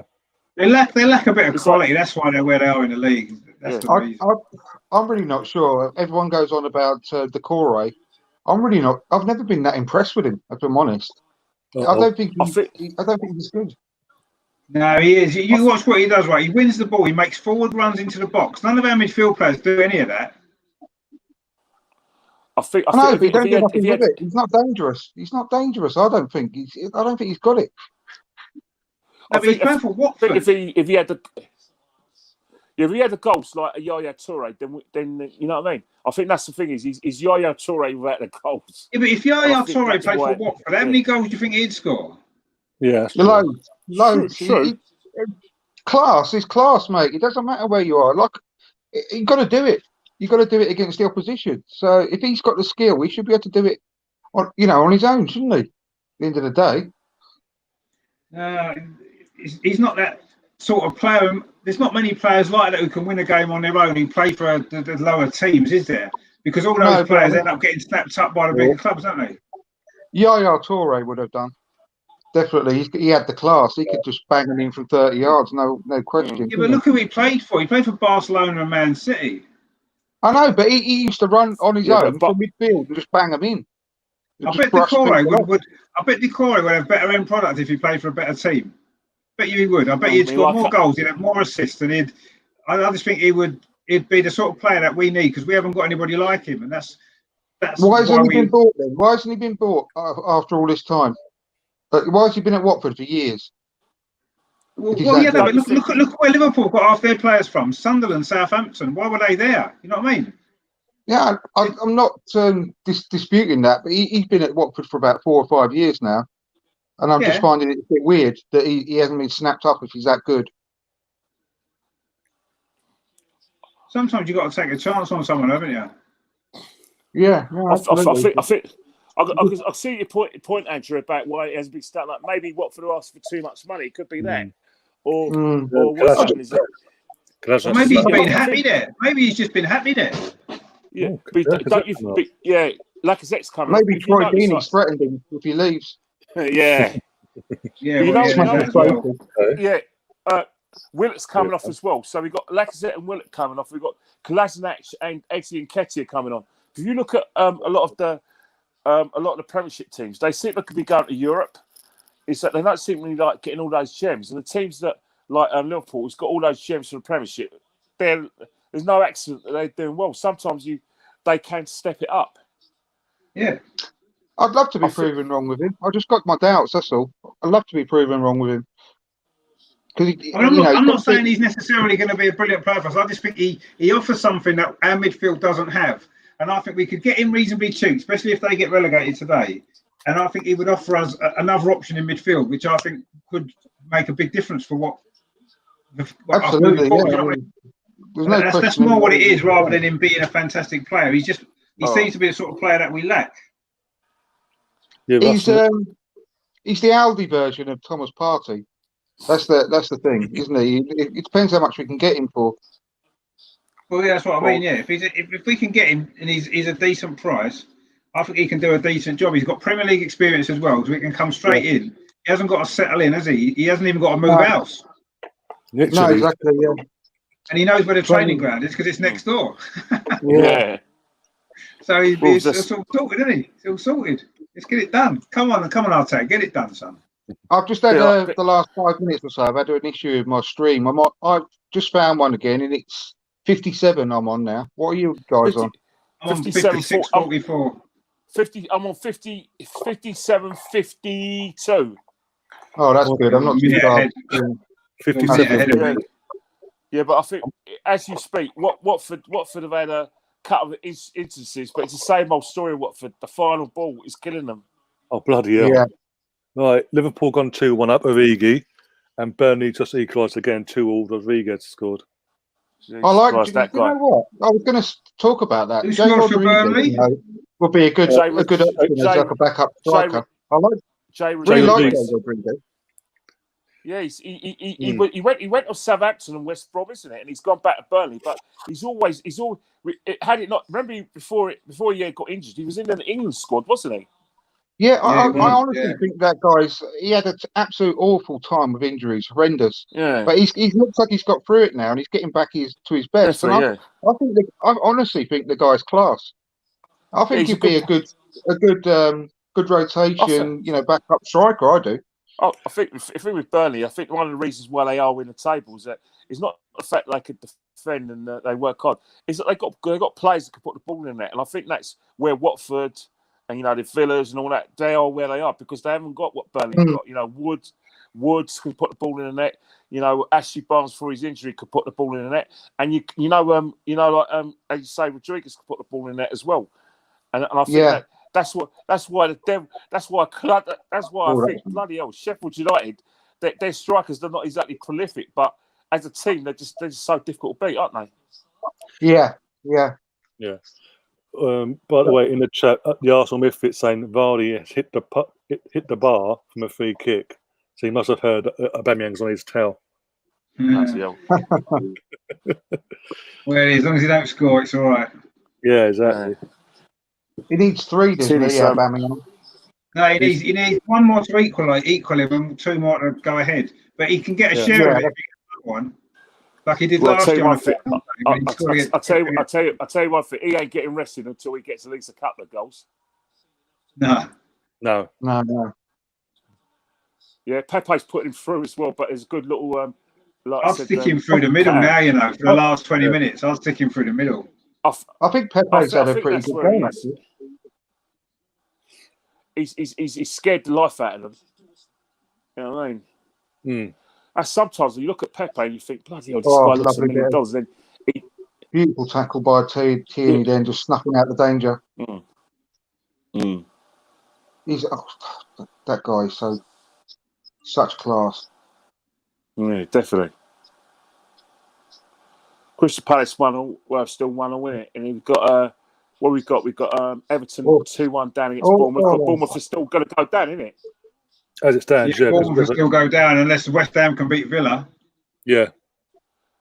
Yeah, in terms of the Man United game, that's still 0-0. I can't believe that Man United are going to keep the clean sheet, not score. They score all the time, Man United. You know exactly. What I mean? Yeah. Do you know what? Greenwood will probably score. Under Ollie, though, they look. Oh, he's in. Maitland-Niles! Oh, what a save by Foster of Maitland-Niles. Oh. What a great...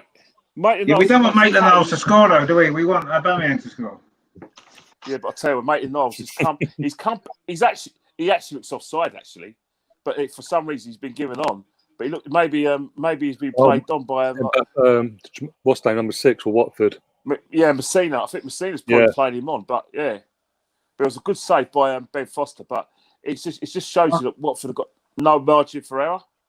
Nice bit of strength from Nketiah then as well. Oh, yeah. Oh, he should have done better, shouldn't he? Kolasinac is put it on a plate for Rob Holding and Watford have cleared their lines. Watford actually looked tired. I think all that work they put into the first half. Yeah, they do look tired, yeah. Yeah. And I think definitely on side. I'll tell you, if I was the Mullins, I'll get me subs warmed up now. Oh, good save, yeah. What's a good save?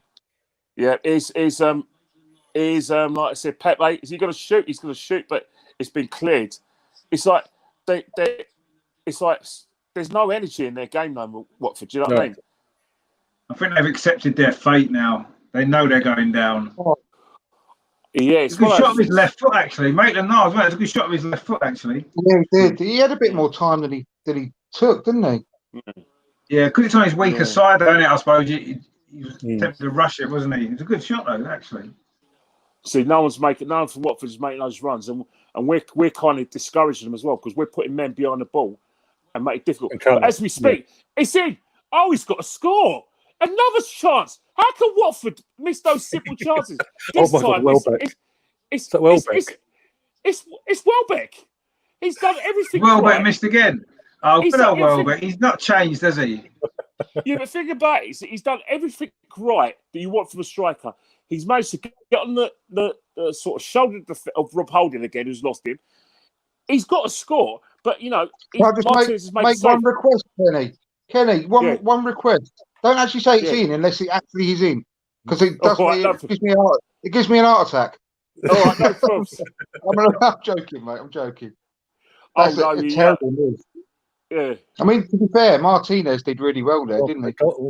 Yeah, but you He know, made himself big.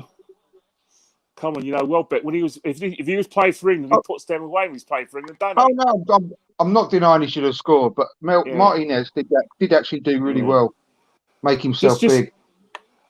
Just when we'd be saying that Watford look a bit tired, they're still getting behind that defence, isn't it? That was a good save, actually. That's the first decent save he's had to make, really, Martinez. Yeah. Good save. Good save. One thing about Watford is that one thing you can't knock them for is that when they do put those little crosses in, there are enough bodies in there for them for any like fullbacks or second balls. Yeah. That reminds me of that goal Welbeck scored for us against Liverpool away a couple of years ago when he chips it in the far corner. Similar sort of opportunity, wasn't it? But he just dinked it in the corner, that one. Yeah. I think he tried to use the outside of his foot, his right foot, and that's probably what. That's a great ball for Maitland. No, it wasn't quite. No, he swam through. It just reminded me a bit of that goal at Liverpool the other year. Yeah, let's show it again. Probably lost, surprisingly. Troy Denny's done really well there. Very well. Yeah, he's the corner, he keeps their play moving really well, you know. He gets the ball, he passes a decent pass. He then makes a run forward. Yeah, you know what's happened? I think Welbeck's panicked. He's got excited. Look at him, there he goes again, Decoy, brilliant. You know, if I was him now, I'd be getting on Andre Gray right now. But I don't care. I'm Arsenal, not Watford. I can't do Hayden Mullins' job for him. He's cross again. It's just a mad decision that was, getting rid of. Right. Sorry, Andrew. Andrew, you've got to have an heart attack. I'm allowed to say it. Danny Welbeck has finally scored. It's 3-2. Game on. Here we go. Yeah, it's actually gone down the right hand side. Ismail Shaw's put a great. I did say 5-2, didn't I? Yeah, he's actually got in front of David Luiz. So Shaw's put a low cross in, got in front of David Luiz, and Holding again, your mate, and he's managed to put in with his left foot this time. But yeah, it's game on, so risk can be taken. And Hayden Mullins is he looks really excited now. And Arteta ruled those changes he's made. Look at what was Kolasinac doing there. Yeah, but that Sarr is a really good player, you know. United have got a penalty. Do you remember when he played for Rennes? Of course they've got a penalty. They always get a penalty. That's quite a good move, that. You can't blame Holding there. That was all Luiz. Luiz was rooted like a tree. He didn't move, did he? Here we go again. Watford are in. Oh, shit. And Danny Welbeck. Oh, Jesus Christ. He's Come on. This is just ridiculous. We were cruising at 3-0. Come on, I think Rob Holding's a bit slow, though, reacting. That's his problem now. Yeah, but he was I'm not saying it's his fault, but he's slow reacting. Hey, what's that with Leicester's penalty? What's that with the penalty? It's a Man United penalty, apparently. Well, what have they done with the penalty? I don't know yet. It hasn't come up on my screen. And nothing's been said. It's just been given. Yeah, it's a penalty. It looks like it's Fernandes. Yeah, Man United. Yeah. Bruno Fernandes has put the ball in the back of the net, and they're now heading for the group. They're heading for like the Champions League. Bruno Fernandes, little jump and a hop and a goal for Man United. Leicester, you had one job today. One job. How many penalties have they had this season? Ridiculous. It's 21 now, isn't it? Just on the bloody penalty spot. I'll tell you one thing. They're now like I said in first. They're now in the group stages, and Chelsea have got it all to do. But we got more important things going on. Yeah, but if you look here now, like Danny Welbeck, he scored. Watford have got 22 minutes to save their season. Need 2 goals without reply. Yeah. If we lose this game having been 3-0 up, then that is ridiculous. And that literally no chance of the final either. Yeah, but if you look at Watford's attitude, you won't begrudge them, them getting anything out of this game because of their attitude. They haven't let their heads go down. I wouldn't be surprised, but I'll begrudge them. Well, because of what Troy Deeney said. Well, I just like just because we're 3-0 up, mate. It's ridiculous. At home as well. If we don't win this game, it's an absolute disgrace. I Really. really want. When we were 3-0 up, I was really hoping we'd actually go for the throat, get a big win before the cup final, give us a load of That's what I was thinking. Confidence. I mean, yeah, I agree with Keith. I mean, Watford have give it a good go, haven't they, since they went behind? And fair play to them. What's that with Southampton? 2-1, Che Adams again. Scored again, isn't it? Yeah. As long as it ain't Danny Ings. Yeah. Come on, Aubameyang, get your hat trick, mate. I'll tell you one thing, right? If he gets his hat trick, he's coming off, and they're going to shut up shop, mate. He doesn't. He isn't going to. He ain't going to care whether Aubameyang can win the Golden Boot. Because look, he's bringing on Torreira now. It's sort of close. To, you see what he's doing? His hand movements. He's saying he's basically, and Reece Nelson's coming on as well. So Reece Nelson's going to come on for the counter attack, innit? So he'll probably take off Ceballos and Pepe, won't he? You'd think. I don't think he's going to take off Pepe if he does, because I think he's had quite a good game. He looks quite dangerous. Yeah, but I think in terms of like Watford, if with Watford coming down that left hand side, he wants Reece Nelson to be the outlet so that to run directly, not cut in and try and get push Watford back.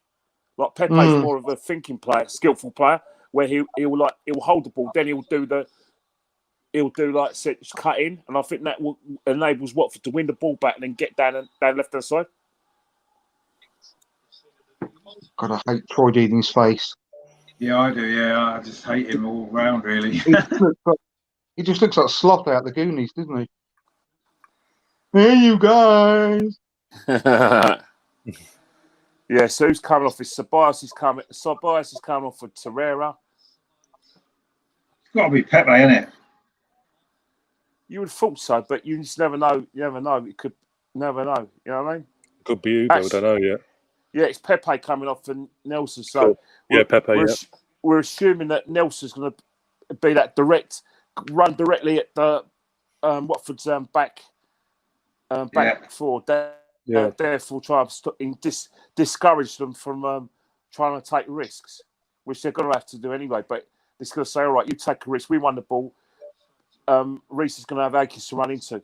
See, Reece, he looks like a confidence player. You know what I mean? He looks like he doesn't look like someone who's comfortable in his skin in an Arsenal shirt. Maybe it's his hair he needs to sort out. I think that's what he's lacking. Yeah, cat weasel hair. He's lacking some decent hair, really. I don't know, you know. Watford free kick. I've got some bad news for you as well now. It's free kick. It's a yellow card. I think it's for Rob Holding. Yeah, it's a yellow card for Rob Holding. He's managed to take out Will Hughes. And so I don't know if it's going to be a direct shot at goal. Probably will be, no luck. Yeah, it's 25 yards, but who's over it? Troy Deeney's at it. Of course he is. Troy Deeney, Messina, and Pereira at it. Either Deeney or Pereira will go for it. Them shorts are weird, aren't they, that new kit? Do you not think? Yeah, I'm not keen on those. They've not cut away the sides and that. What's that all about? They look all right on the women's team. They just look weird on these. No, I'm not keen on Pereira. Messina or Pereira on the ball. Is it going to be like 3 points at Twickenham? Oh, Jesus Christ! It looks a lot closer than it looked first time. No, Rob Holding is so sloppy, isn't he? So sloppy. No, he's bending away. Bending away. So, as we have it, Man United are in the Champions League. Thanks to that front three. No, thanks to the penalties they've had. I was waiting for that. The only reason. All that free kick was all about Ainsley Maitland-Niles hooping it completely wrong. Yeah. And putting us into trouble. It was ridiculous. I don't know what he's doing there. See, Watford again. Danny Welbeck's got in the middle. He's put it. And he's... Oh, how did he miss that? Oh, my God. You're going to have an heart attack, man. You see this, guys. Oh, Danny my day. What a save. Danny Welbeck has managed to skin Kieran Tierney. and then he's put the ball behind Ismail Shah. Ismail Shah's done a back heel, and out of nowhere, a great save by Martinez. I'll tell you one thing, Watford are doing everything to score at the moment. Actually, it's gone past Kolasinac. Sorry, Kieran. It's past Kolasinac. Back heel, certainly could score, but like, Inspector Gadget, go Gadget arms, and he's made a great save. Yeah, go Gadget arms. Yeah, see those Gadget arms? He's kept, the other thing about that save, he's kept his eye on the ball as well. Oh shit! It's again. They're in again. Watford. They're in again. It's Welbeck. Welbeck. Oh no! He's managed to. First touch. He's managed to allow Rob Holding to come in. But Watford are coming. They look more likely to get a third and a fourth. Yeah. What is Welbeck doing there? Since that second goal, their confidence has got. Why has Martinez been booked? It's a chance for Arsenal, and it's a Aubameyang, and he's missed it. Oh. He hit it right at the goalkeeper. Come on, Aubameyang. But Eddie Nketiah should have got on his own. And he's actually passed it to Aubameyang. Yeah, so basically, we know why. The reason he's passed Nketiah should have gone for That's a good save, actually. What a great save. Oh, great save, Martinez. That actually brilliant. I've been ill. My stream just completely gone. I've just got it back. I'm on 73 now. 75.06 for me. I'm on 74.10. 75? I'm on 70. I'm on 75. Yeah. Oh, I'm going to try and find another one. Can't be true. Hey, sorry for that crackling, but I'm just charging my device. Good thing is, I've just seen that save though, because I'm so far behind. And that was an incredible save. It was a great save, yeah. Absolutely stunning save. That was. What a goal! Aubameyang's got to score that, by the way.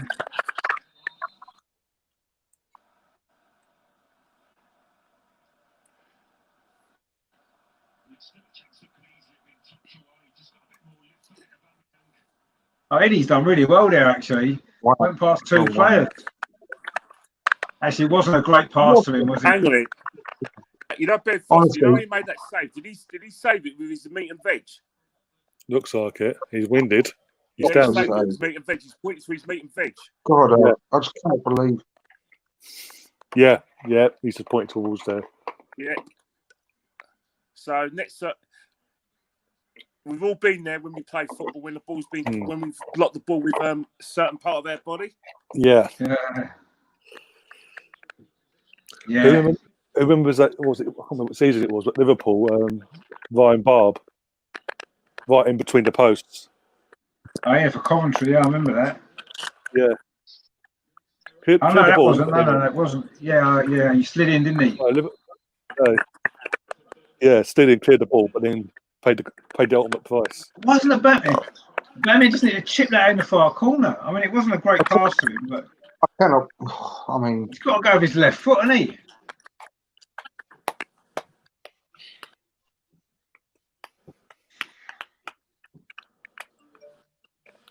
You'll still get one more chance, I bet you. Hopefully.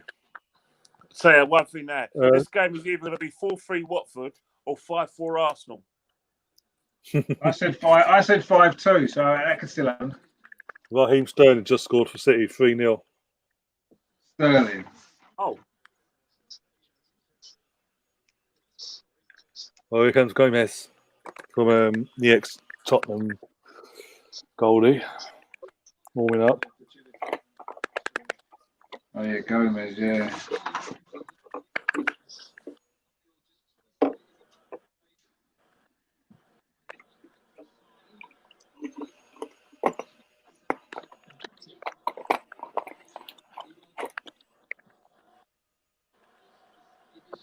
Oh.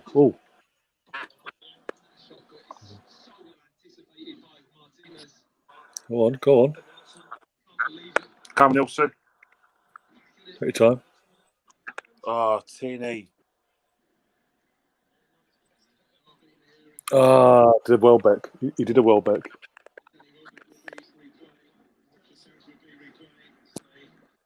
$3-1 Bournemouth. So now, Stanislas. What his can't pronounce his name. Junior. Who? Oh, Stanislas. Yeah. He's had a good run in there. He's looked quite good. Oh, what a goal! Yeah. Oh, So now, I'll if tell you one Villa's thing. concede, that's it. Jordan Pickford's future at the big times is He's limited, gone. mate. If he can't save that, He's gone. He's been gone since since that World Cup. He's got too big-headed, and he's never been the same. yeah. Hasn't Eddie Nketiah done well since he's come on, by the way? He's looked really good, actually, hasn't he? Yeah. When he went through, I mean, totally know why he put Aubameyang in because of the golden boot, but the work he did to lead up for it, fantastic. The way he touched it around the player. Yeah. I mean, in response to Tyrone, I can understand why he passed it, not just because of the golden boot, but he's too straight on goal. They're quite difficult to score them. in response to Tyrone, Villa are still safe, but if they concede, then they will drop into relegation. Who, Aston Villa? Yeah. If they concede now, they'll drop in. Oh, yeah, because they've got a point extra, haven't they? Yeah. What's that noise? No idea. Corner Watford. Will Hughes on it again. I think he's that albino Will Hughes. He's a bit underrated. I think he's quite good, actually, isn't he? He's quite a good He's not as good midfielder. as Decore. He's not as good as Decore. No, not as good as Decore or Xhaka, no. But he's No. he's decent. He's for not an bad, albino. yeah. He's decent for an albino, anyway. Well, no, exactly, yeah. I see Decore started this move there, brilliant again. Honestly, you cannot underestimate how good that save is. It's unbelievable, Martinez. Yeah, no, he's a good save, yeah. Absolutely. Hey, the call race coming off. Coming off. Bringing on Saliba. He's coming off to sign his Arsenal contract. He's got off to speak to Edu. Yeah, he's off to sort it out. He's off to sort his contracts out. Okay. De Bruyne got the assist for the last goal, so he's now level with Henry's record. Needs one more to break it. Oh, who cares about an assist record anyway? Oh, for the love of fucking God! Southampton are 3-1. Guess who scored? Ings. Yeah. Aren't they level now then? Oh no, Ings will be one ahead. Ings is on 23, isn't he? No, What the hell is that move? Aubameyang before that goal, Aubameyang was just one goal clear second. Yeah, so now they're level, aren't they? They're now level for second, yeah.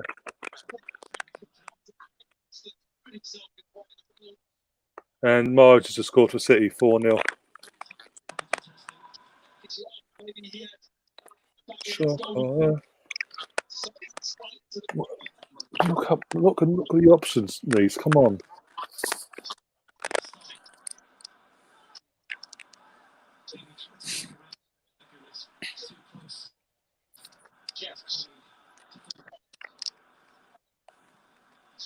Who else came on from Watford? Watford?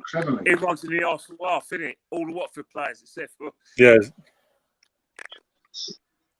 Well, they know two goals swing now puts them out of relegation as it stands. Because Villa are drawing 0-0. Yeah. But if we drop points now and be 3-0 up against Watford going to a cup final week, that ain't good. For momentum. Yeah, exactly. I mean, to be fair, we've had a tough two last games because you've got two teams who are fighting for their life. It's never ever going to be easy. I know. That's true. They're two teams that you don't really want to play at the end of the season, aren't they? You want to have two nice, easy games before the cup final, don't you? Against two teams that've got nothing to play for, and you can just cruise through. Whereas we've had two really tough games. Guys, it's 1-1 at London Stadium. 1-1. Grealish was equalised. When was it 1-0 West Ham? Nothing came from my side. It was 1-0 West Ham, but Jack Grealish has just equalised for Aston Villa. Oh, bloody hell. So literally, okay. Who scored for West Ham? Yeah, I thought it was 0-0. Yeah, because literally... I thought it was 0-0, yeah. It was the only game it was 0-0. Yeah, because the Gunners have to say it's 1-0 Villa. Oh, actually, sorry. It's actually 1-0 to Aston Villa. Sorry, got it wrong. Jack Grealish, a mistake by the West Ham goalkeeper. A mistake by Fabianski. A long shot from Grealish. Okay. Does that mean Bournemouth are going down, isn't it? Bournemouth are going down, aren't they? Yeah. Left it too late, Bournemouth. I'll tell you what, but I wouldn't be surprised if Bournemouth, start plummeting after when they go into they're going to do like what sort of Blackburn and Wigan did and drop right down, aren't they? I'm quite worried about them. I think they're going to be in dire straits financially. Yeah, they are. Even Norwich as well. Norwich are going down, aren't they? So that. Yeah, but Norwich, their business plan is fantastic though. If you go into it, because they fully appreciate they're probably going to go I've just got again. a score update from London Stadium. West Ham have just equalised from Yarmolenko. Oh wow! God, oh, you should get a job on Sky Sports, Kenny. Yarmolenko, it's my cross shot, and I don't know how Pepe Reina's let that go in. But Villa now it's a lifeline for Bournemouth from Watford. Imagine. Need another goal though, don't they, West Ham? Come on, West Ham. Come on, West Ham. I don't want Bournemouth to stay up. I'd rather Aston Villa stay up than Bournemouth. Oh dear. Yeah. Wow. What a mad couple of minutes there. Oh my God. That sums up Aston Villa. They can't defend, can they?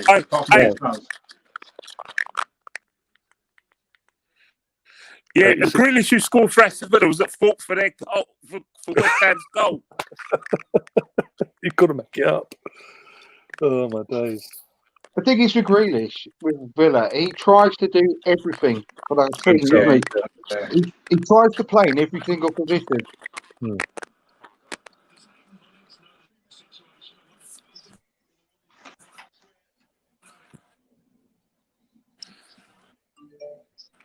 Come on, I'm desperate for us to win this game.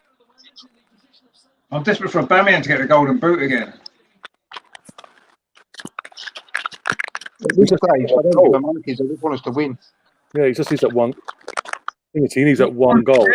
He just needs one to share it. Yeah. I it would be devastating if we don't win the game after being 3-0 up after half an hour. Well, yeah, no, that would be absolutely shocking. Oh, they're on the attack. Well done. Get rid of it. Oh, behave, Mike Dean. Bloody, it's a 50-50.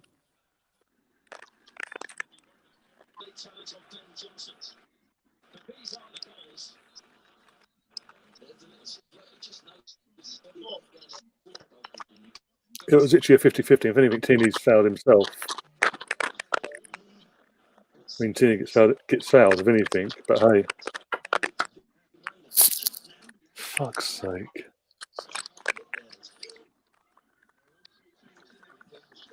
If Aston Villa draw and Watford draw, are Watford still down? Yeah, Watford's still down, yeah. Oh, yeah, by 1 goal, isn't it? Yeah. They've got a better Villa's result, haven't they? Yeah. Because they're 1 goal behind, aren't they? Goal difference.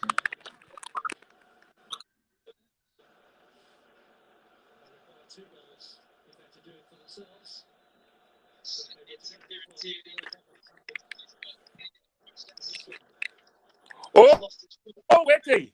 Oh. That wasn't a free kick to Watford, was it? Kieran Tierney. No, it should be to us. Exactly. 3-1 Liverpool. Mane scored. Oh, well done, Scousers. Couldn't be happier for them.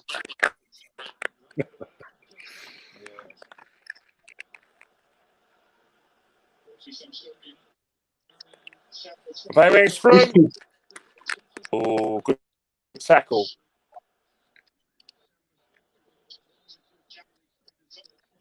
Oh.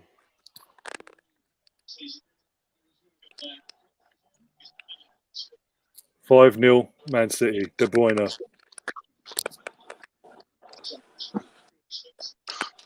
Oh. Oh,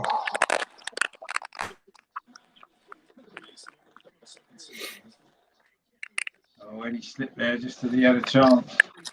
Leicester City versus Man United's full time. Man United win 1-0. They don't have one. Apparently, according to Tyrone in chat, full time. Yeah. Oh, right, okay. Well done, Kieran Tierney. He was a good header out there, yeah. Kieran Tierney's been awesome today. Yeah, he's played well, yeah.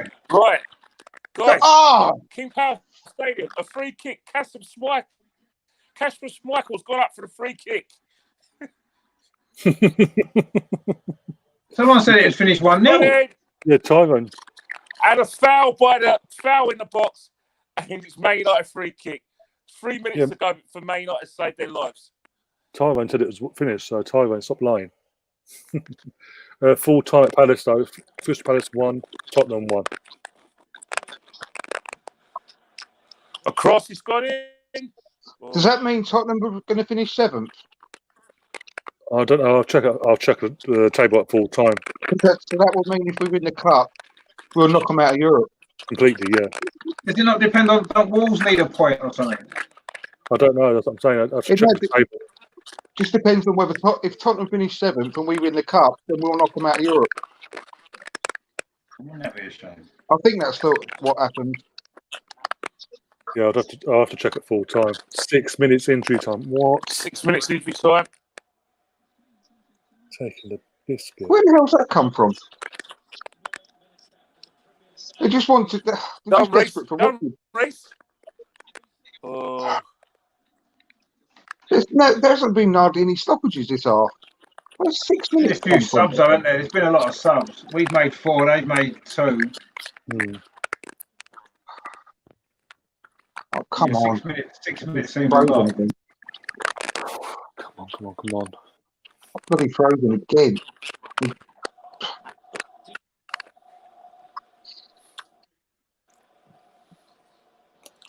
Big cross now. Got to have a winner there.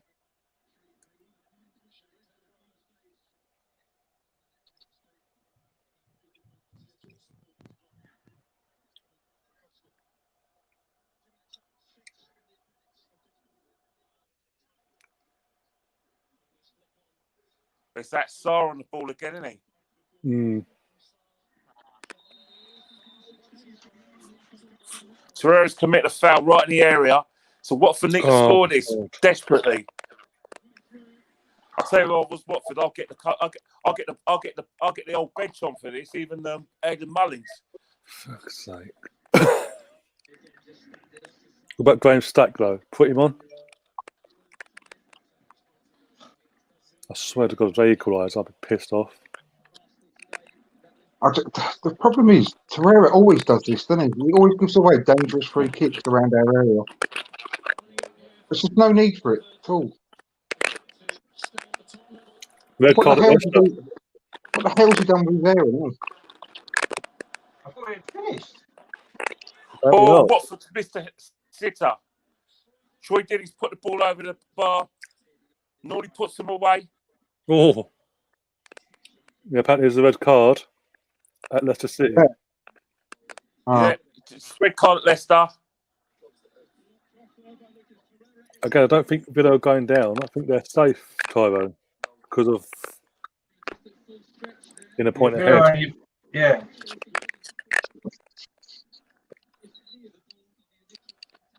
Villa have got 35 points. Bournemouth only got 34. Yeah.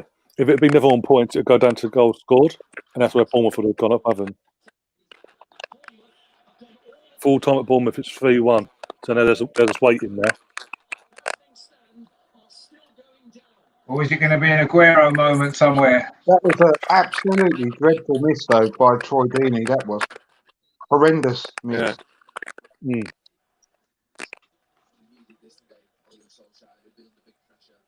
Oh, he should have scored, yeah.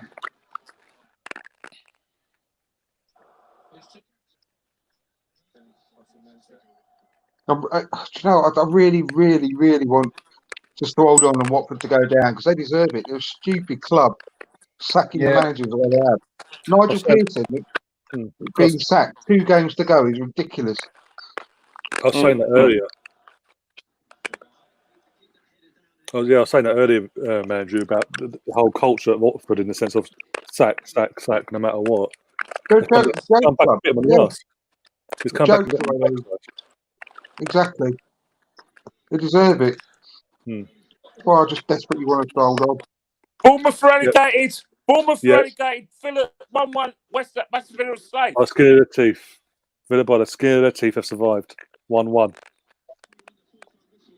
So lucky. You're welcome, Aston Villa, by the way. All Aston Villa fans, you're welcome. Yeah. We kept you up with the last 2 games. Yeah. We Yeah. literally. Hopefully beating Watford. If we turned up on Tuesday, you wouldn't be in this situation. But hey, you're welcome again.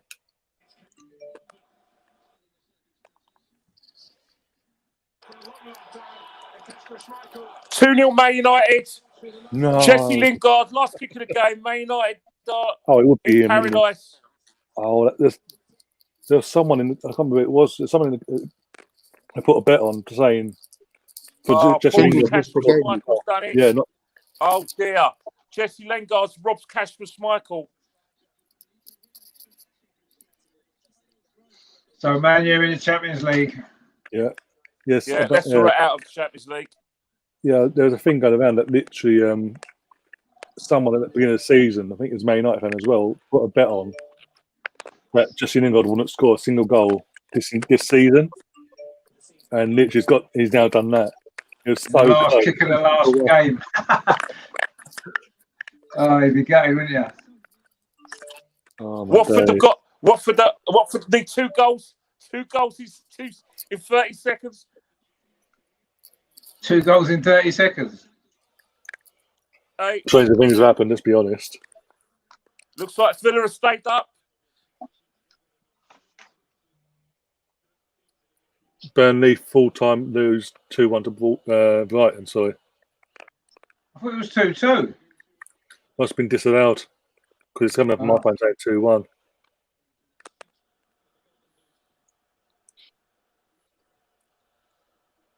Not much time left. Oh, come on, blow the whistle, ref. I'll let Birmingham get his hat-trick first. All I care about is Arsenal winning. Watford are relegated. Watford are down.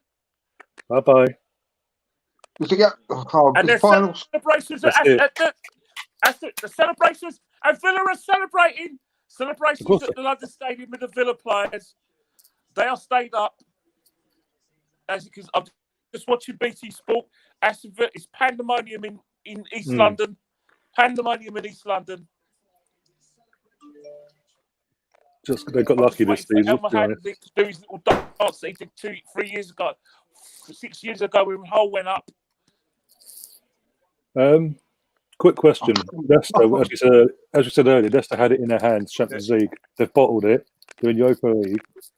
But because they had it in their hands so early on, it's got to be the biggest bottle job of all time, Leicester. Some people wanted Rodgers as our manager. Who wanted Brendan Rodgers as our manager? The guy's an idiot. That's questions need to be asked of Brendan as well, then. Do the owners need to sort of have a second think about him? Because since he got given that contract extension, in amongst our recruitment for a new manager, their performances have dropped off massively, and they've bottled Champions League. Personally, harsh as it may sound, in that situation, you'd have to put him into one side and basically say, bye-bye. You had this. We gave you this extension in the situation that we were in. We're in Champions League, which is healthy. Since then, the results and performance haven't matched prior to the new contracts. For me, that ain't good enough. You have to go bye-bye and have to get someone else in. If their ambition is to be... will stay. Oh, Grealish to stay now, yeah, definitely. Oh, Gomez is crying now. Oh, what a shame. Who is? Oh, well. From the former... Gomez. Former Tottenham goalie. And we finished... You know what? You know what, guys? Right? Football's a cruel. You can't be unlucky over 38 games. It's a horrible thing to say. And you know, you look at our league form. We're ninth. We're where we are on the table because we deserve to be there because we've been off eighth because we've been awful all season. Watford changed their managers 3 times. Only they know why they sacked their managers, and it's bit them up the arse. You know what I mean? You know what I mean? It's not like the FA Cup.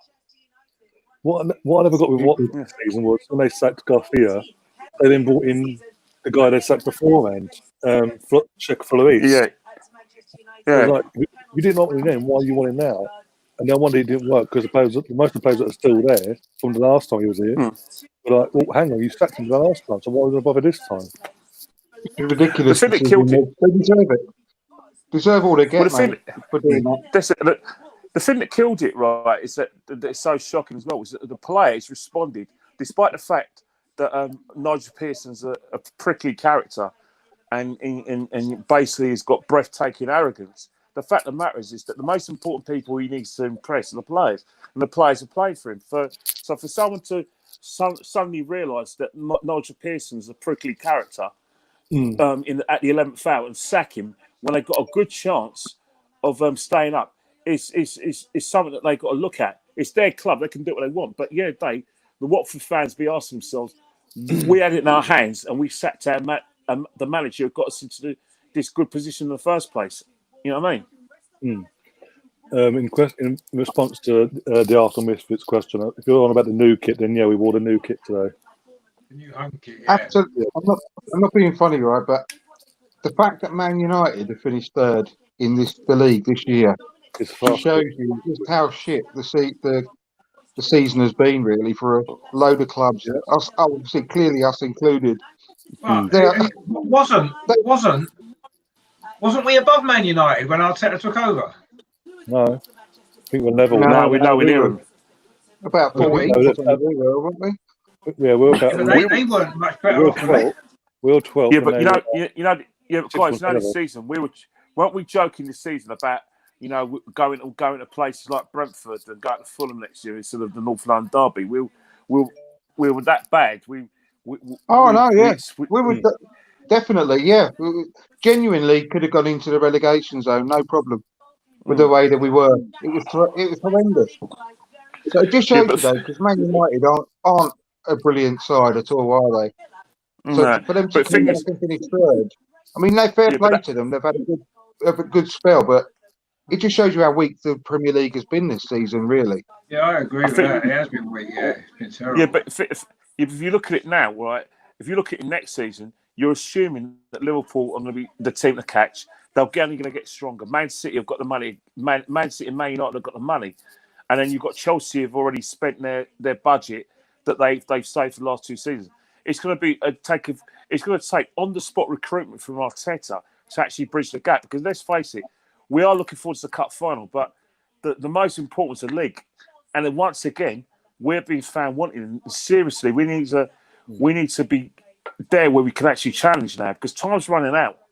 Yeah, absolutely. I can tell you 100% now. We ain't going to be anywhere near as bad next season.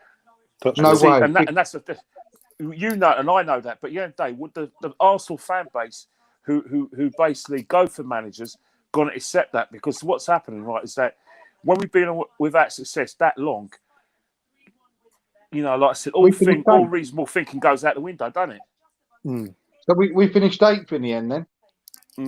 Yeah, 3 points off Wolves and Tottenham. Which is. Let's face it, it's where we deserve to be.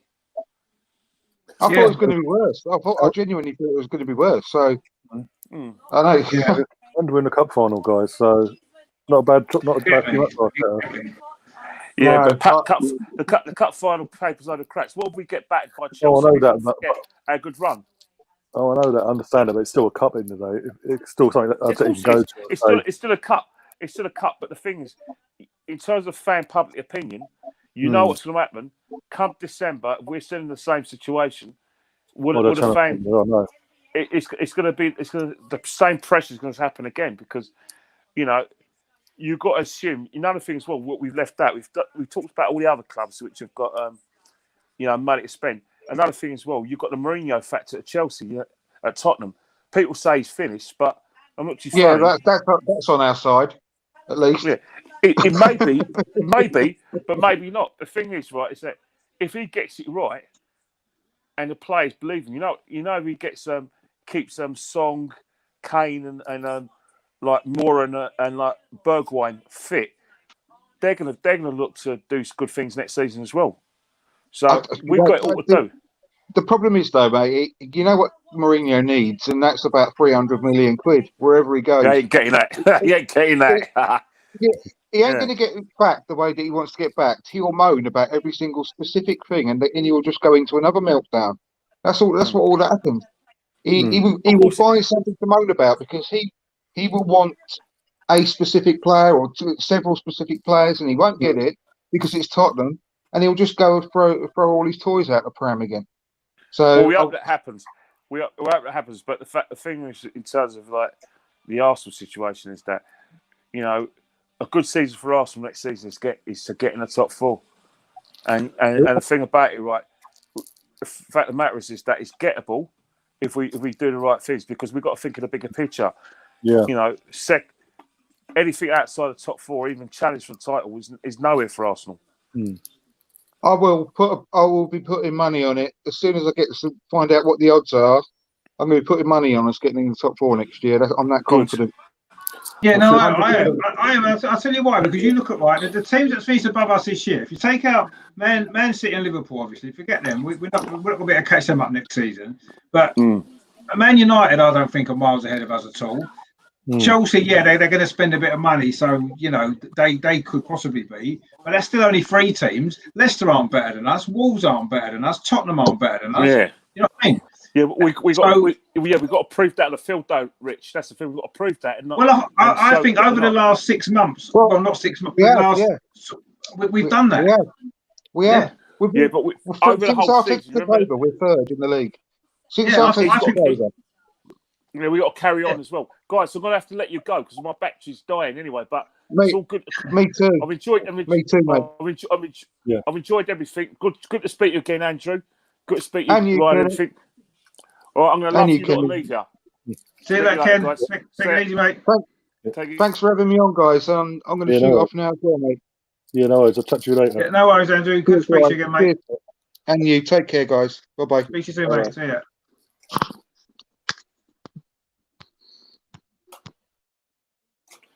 And with that, it's just the cup now. I'm looking at 6 days to the cup final now. That's it. Yeah. Oh dear. Yeah, it's gonna be a long week. I think it usually is when it's cup final week, isn't it? And you're waiting for the final. It seems to be a long week, but Arsenal got just 6 more goals. Well, if we'd won half the games we'd drawn, we would have been in the top 4. Well, that's what he's saying. If we'd scored 6 more goals, 1 each in some of this 14 games that we drew, we would have finished 3rd this season. So I don't think we're not miles away. You think what a terrible season we've had, and we finished. We finished where we finished, but I don't think we're that far away.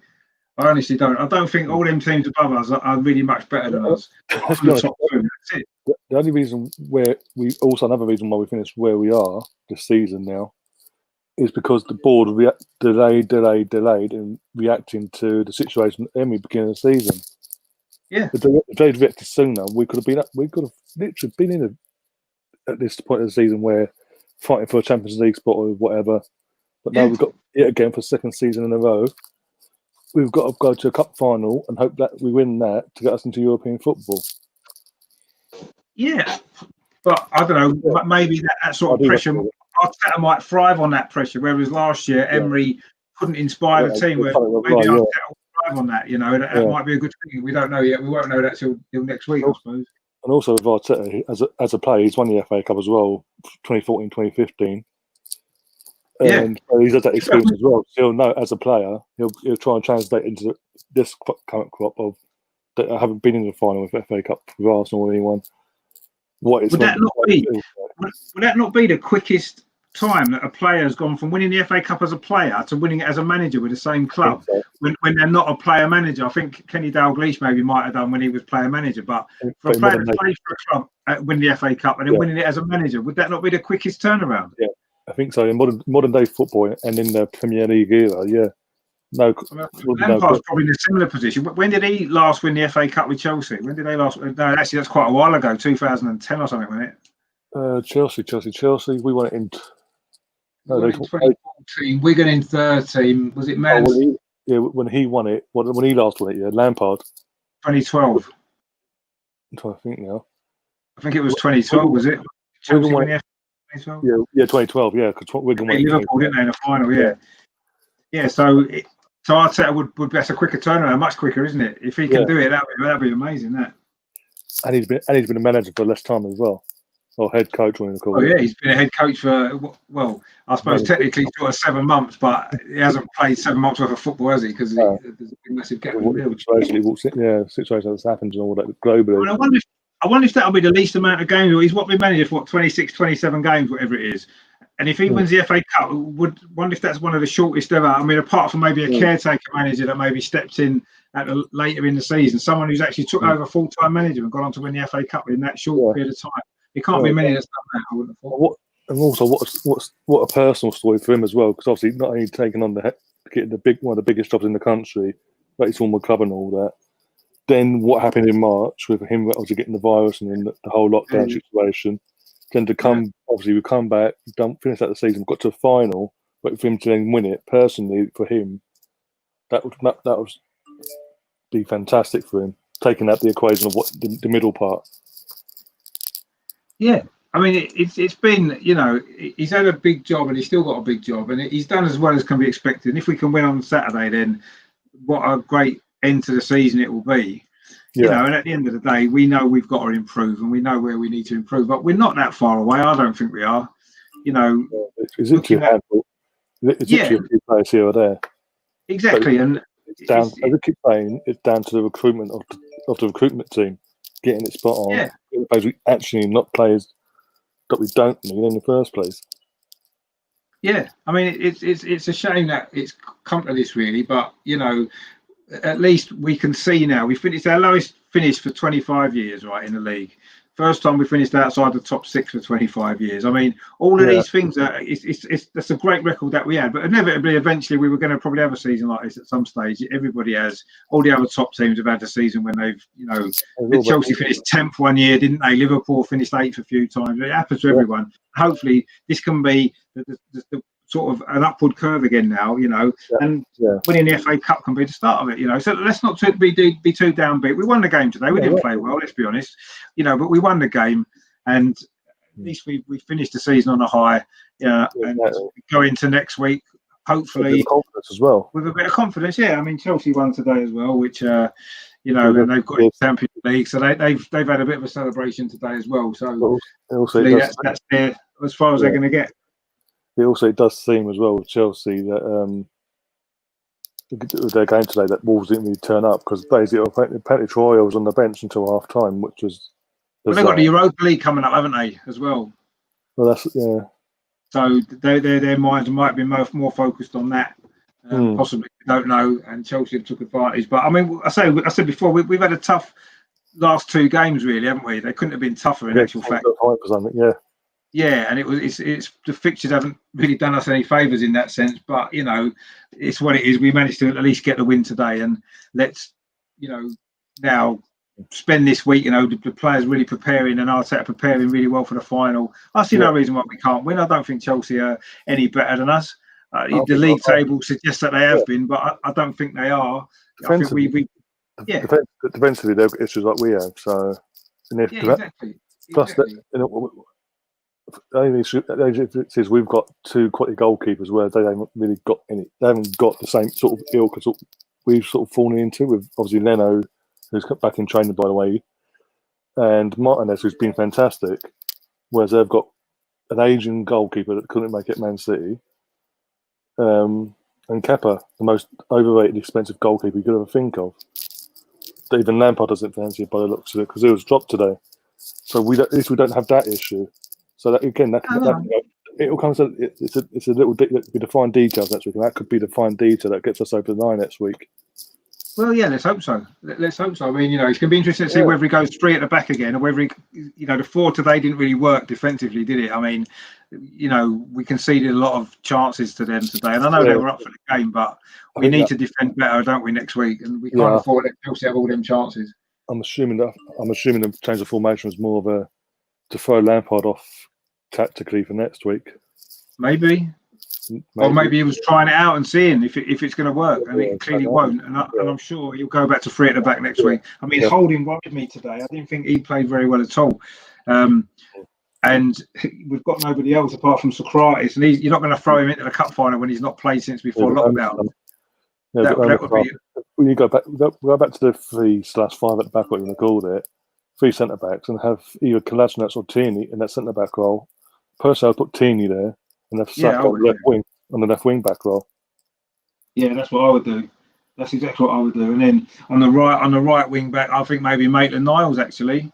I think he's done enough to give him a chance to start the final, especially if Bellerin's not going to be 100% fit if he was injured today. Maybe Maitland-Niles there.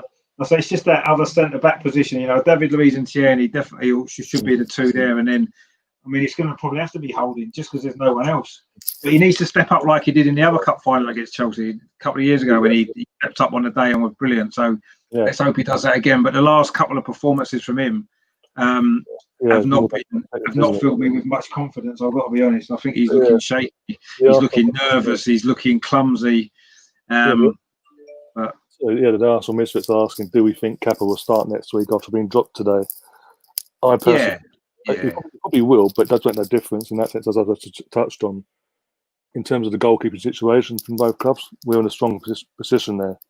We've got, obviously, as I mentioned, Neno, Martinez have been fantastic, whereas both their goalkeepers do make errors, they do make mistakes. So it doesn't matter who, it's going to come down to, as every cup final, who wants it on the day, who turns up mentally on job. Because 27. I think you need a bit of luck, don't you, as well? As I've been saying since the draw for the semi-final this season was made, 2017 we had Man City even though they had a poor season that season themselves, we were getting written off because it's Pep Guardiola and this, that, and the other.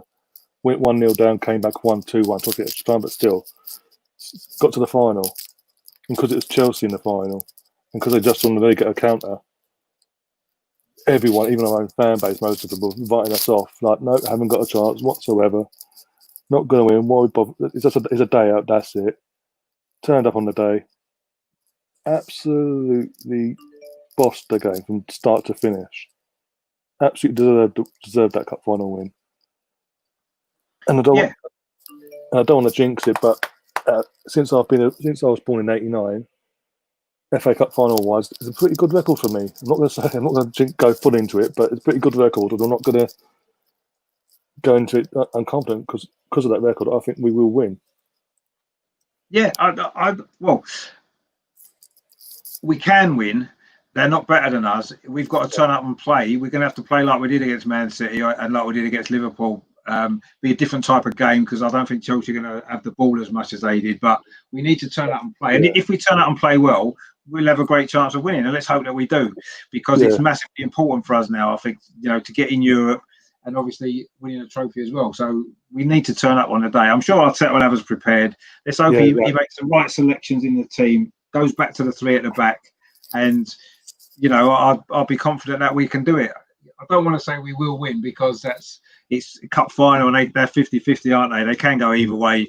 At the end of the day, whoever maybe plays better on the day, and I said maybe a bit of luck sometimes comes into it in finals, don't they? You have a shot, it hits the post, the others have a shot and it just creeps in, and that can be the difference. So let's hope it goes our way, because I think that it'll be great for us and great for Arteta to finish this season with a trophy. Chelsea are in the Champions League now, and although it's not a trophy, they'll look back on it and say that's a good season for them. Considering the sort of, getting a new manager, Lampard, inexperienced at the level as a manager and stuff. Yeah, they've had a good season anyway, whether they win or lose a cup final, realistically. Whereas it's massively important for us. We've had a poor season, but we can finish it with something good. And that can help us to move forward, getting into Europe again, and maybe a bit more of a transfer budget as well. And also, that not just on the transfer budget, but it gives Arteta more of a footing going to the likes of Edu and Raul and Vinay. Yeah. And the rest of the board, come transfers, these are who I want. Back me, and I can get this squad where where you're saying we want to be, and get us back into Champions League, then get us competing in the league itself eventually. But you need to get me the players that I want. Don't go in the positions that we need. These are the positions that we need to fit my philosophy, my style going forward. I still say to Corey today, we should be looking at, the window opens tomorrow, doesn't it? I think we should be looking at, at least speaking to him or his agent or somebody today while he's there. Do you know what I mean? I know we train next to their training ground anyway, so it's not like we can't do that later. But it'd be nice to maybe after the game today, they've been relegated, try and see if we can get something sorted out of him, because I think he would make a difference in our midfield. I do think he would. Is he as good as some of the other players we've been linked with? Maybe not, but he's going to be cheaper, and that might be important, in terms of what our budget's going to be if we're not in Europe in particular. So, and obviously Aubameyang needs to sign, and I think that might come down to next week's result, actually, if we're in Europe or not. I don't know whether he's going to want to stay one more season here. That's so many implications. If he wins, obviously, if he goes into the last season, or whatever they call it, of his contract now, he's in his last year now. If we actually do win the cup, touch wood, that gives him confidence in thinking, you know what, things are turning around. First time since I've been here, we've won a final out of 3. Yeah, and the coach, touch wood, knows what he's doing. Everyone's buying into it. Yeah. But I want this club to be ready. I want the signings and work to be done before the season starts on the 12th of September. If we're still searching for players up beyond that, then we want to get most of it done before then, so we can start the season with the team we want. If we get a couple of others in later, then that's fine. Get your first team players you want as your first team. Get them in as early as possible. Yeah. And if it's still like squad players or whatever beyond it, okay, that's squad players, that's okay. But we should get as much done as we can before the season starts, and then we'll be in a good position at the start to get off to a flyer, really. We've got the Community Shield to play, hopefully. Oh no, we'll have the Community Shield to play anyway, won't we? I think if we win next week, got Community Shield on the 30th. So we could have that. Then let's be ready for the season, so we can get off to a good start. Because if we can do that, then we're going to be. I mean, that's what happened to Chelsea this year, wasn't it? They started the season well, and that they've managed to. A couple of bad results the first start, a bit, but then they just hit a momentum and it's just kicked on. Yeah, exactly, and I think that's what we need next season. Let's see what next week brings first, because I think the whole of the summer transfer is going to be decided by the result next week. If we win, we get a better budget, we can get some better players, keep Aubameyang. If we lose and we're not in Europe, then I think we're going to have a restricted budget. Aubameyang might leave, which would then maybe generate some more money, because we can still get money for him, and see where we are. But I think next week he's going to decide exactly where we're going to go. So let's pray, hope and pray that it can go our way next week, and we can be at least in a much better starting point for the sort of new era, if you like. Let's beginning with the start of next season. Let's hope we're in a good position to start. I want the fixture list to be actually nice to us for once, and give us a somewhat okay start to the season, not just give us City, Liverpool, whatever. Because it's all I've noticed in the last few years, starting the season in the first couple, 2-3 games, we're always getting one of our rivals, top 6 rivals, straight away, or 2 of them. It's like everyone else is evenly spread out. Yeah, I mean, we've had Liverpool at home first game a couple of years back. We've had Man City at home as well. First game. Yeah, we do tend to maybe get a tough. So I mean, the other season we had Man City and Chelsea first 2 games, didn't we? Everybody's first season.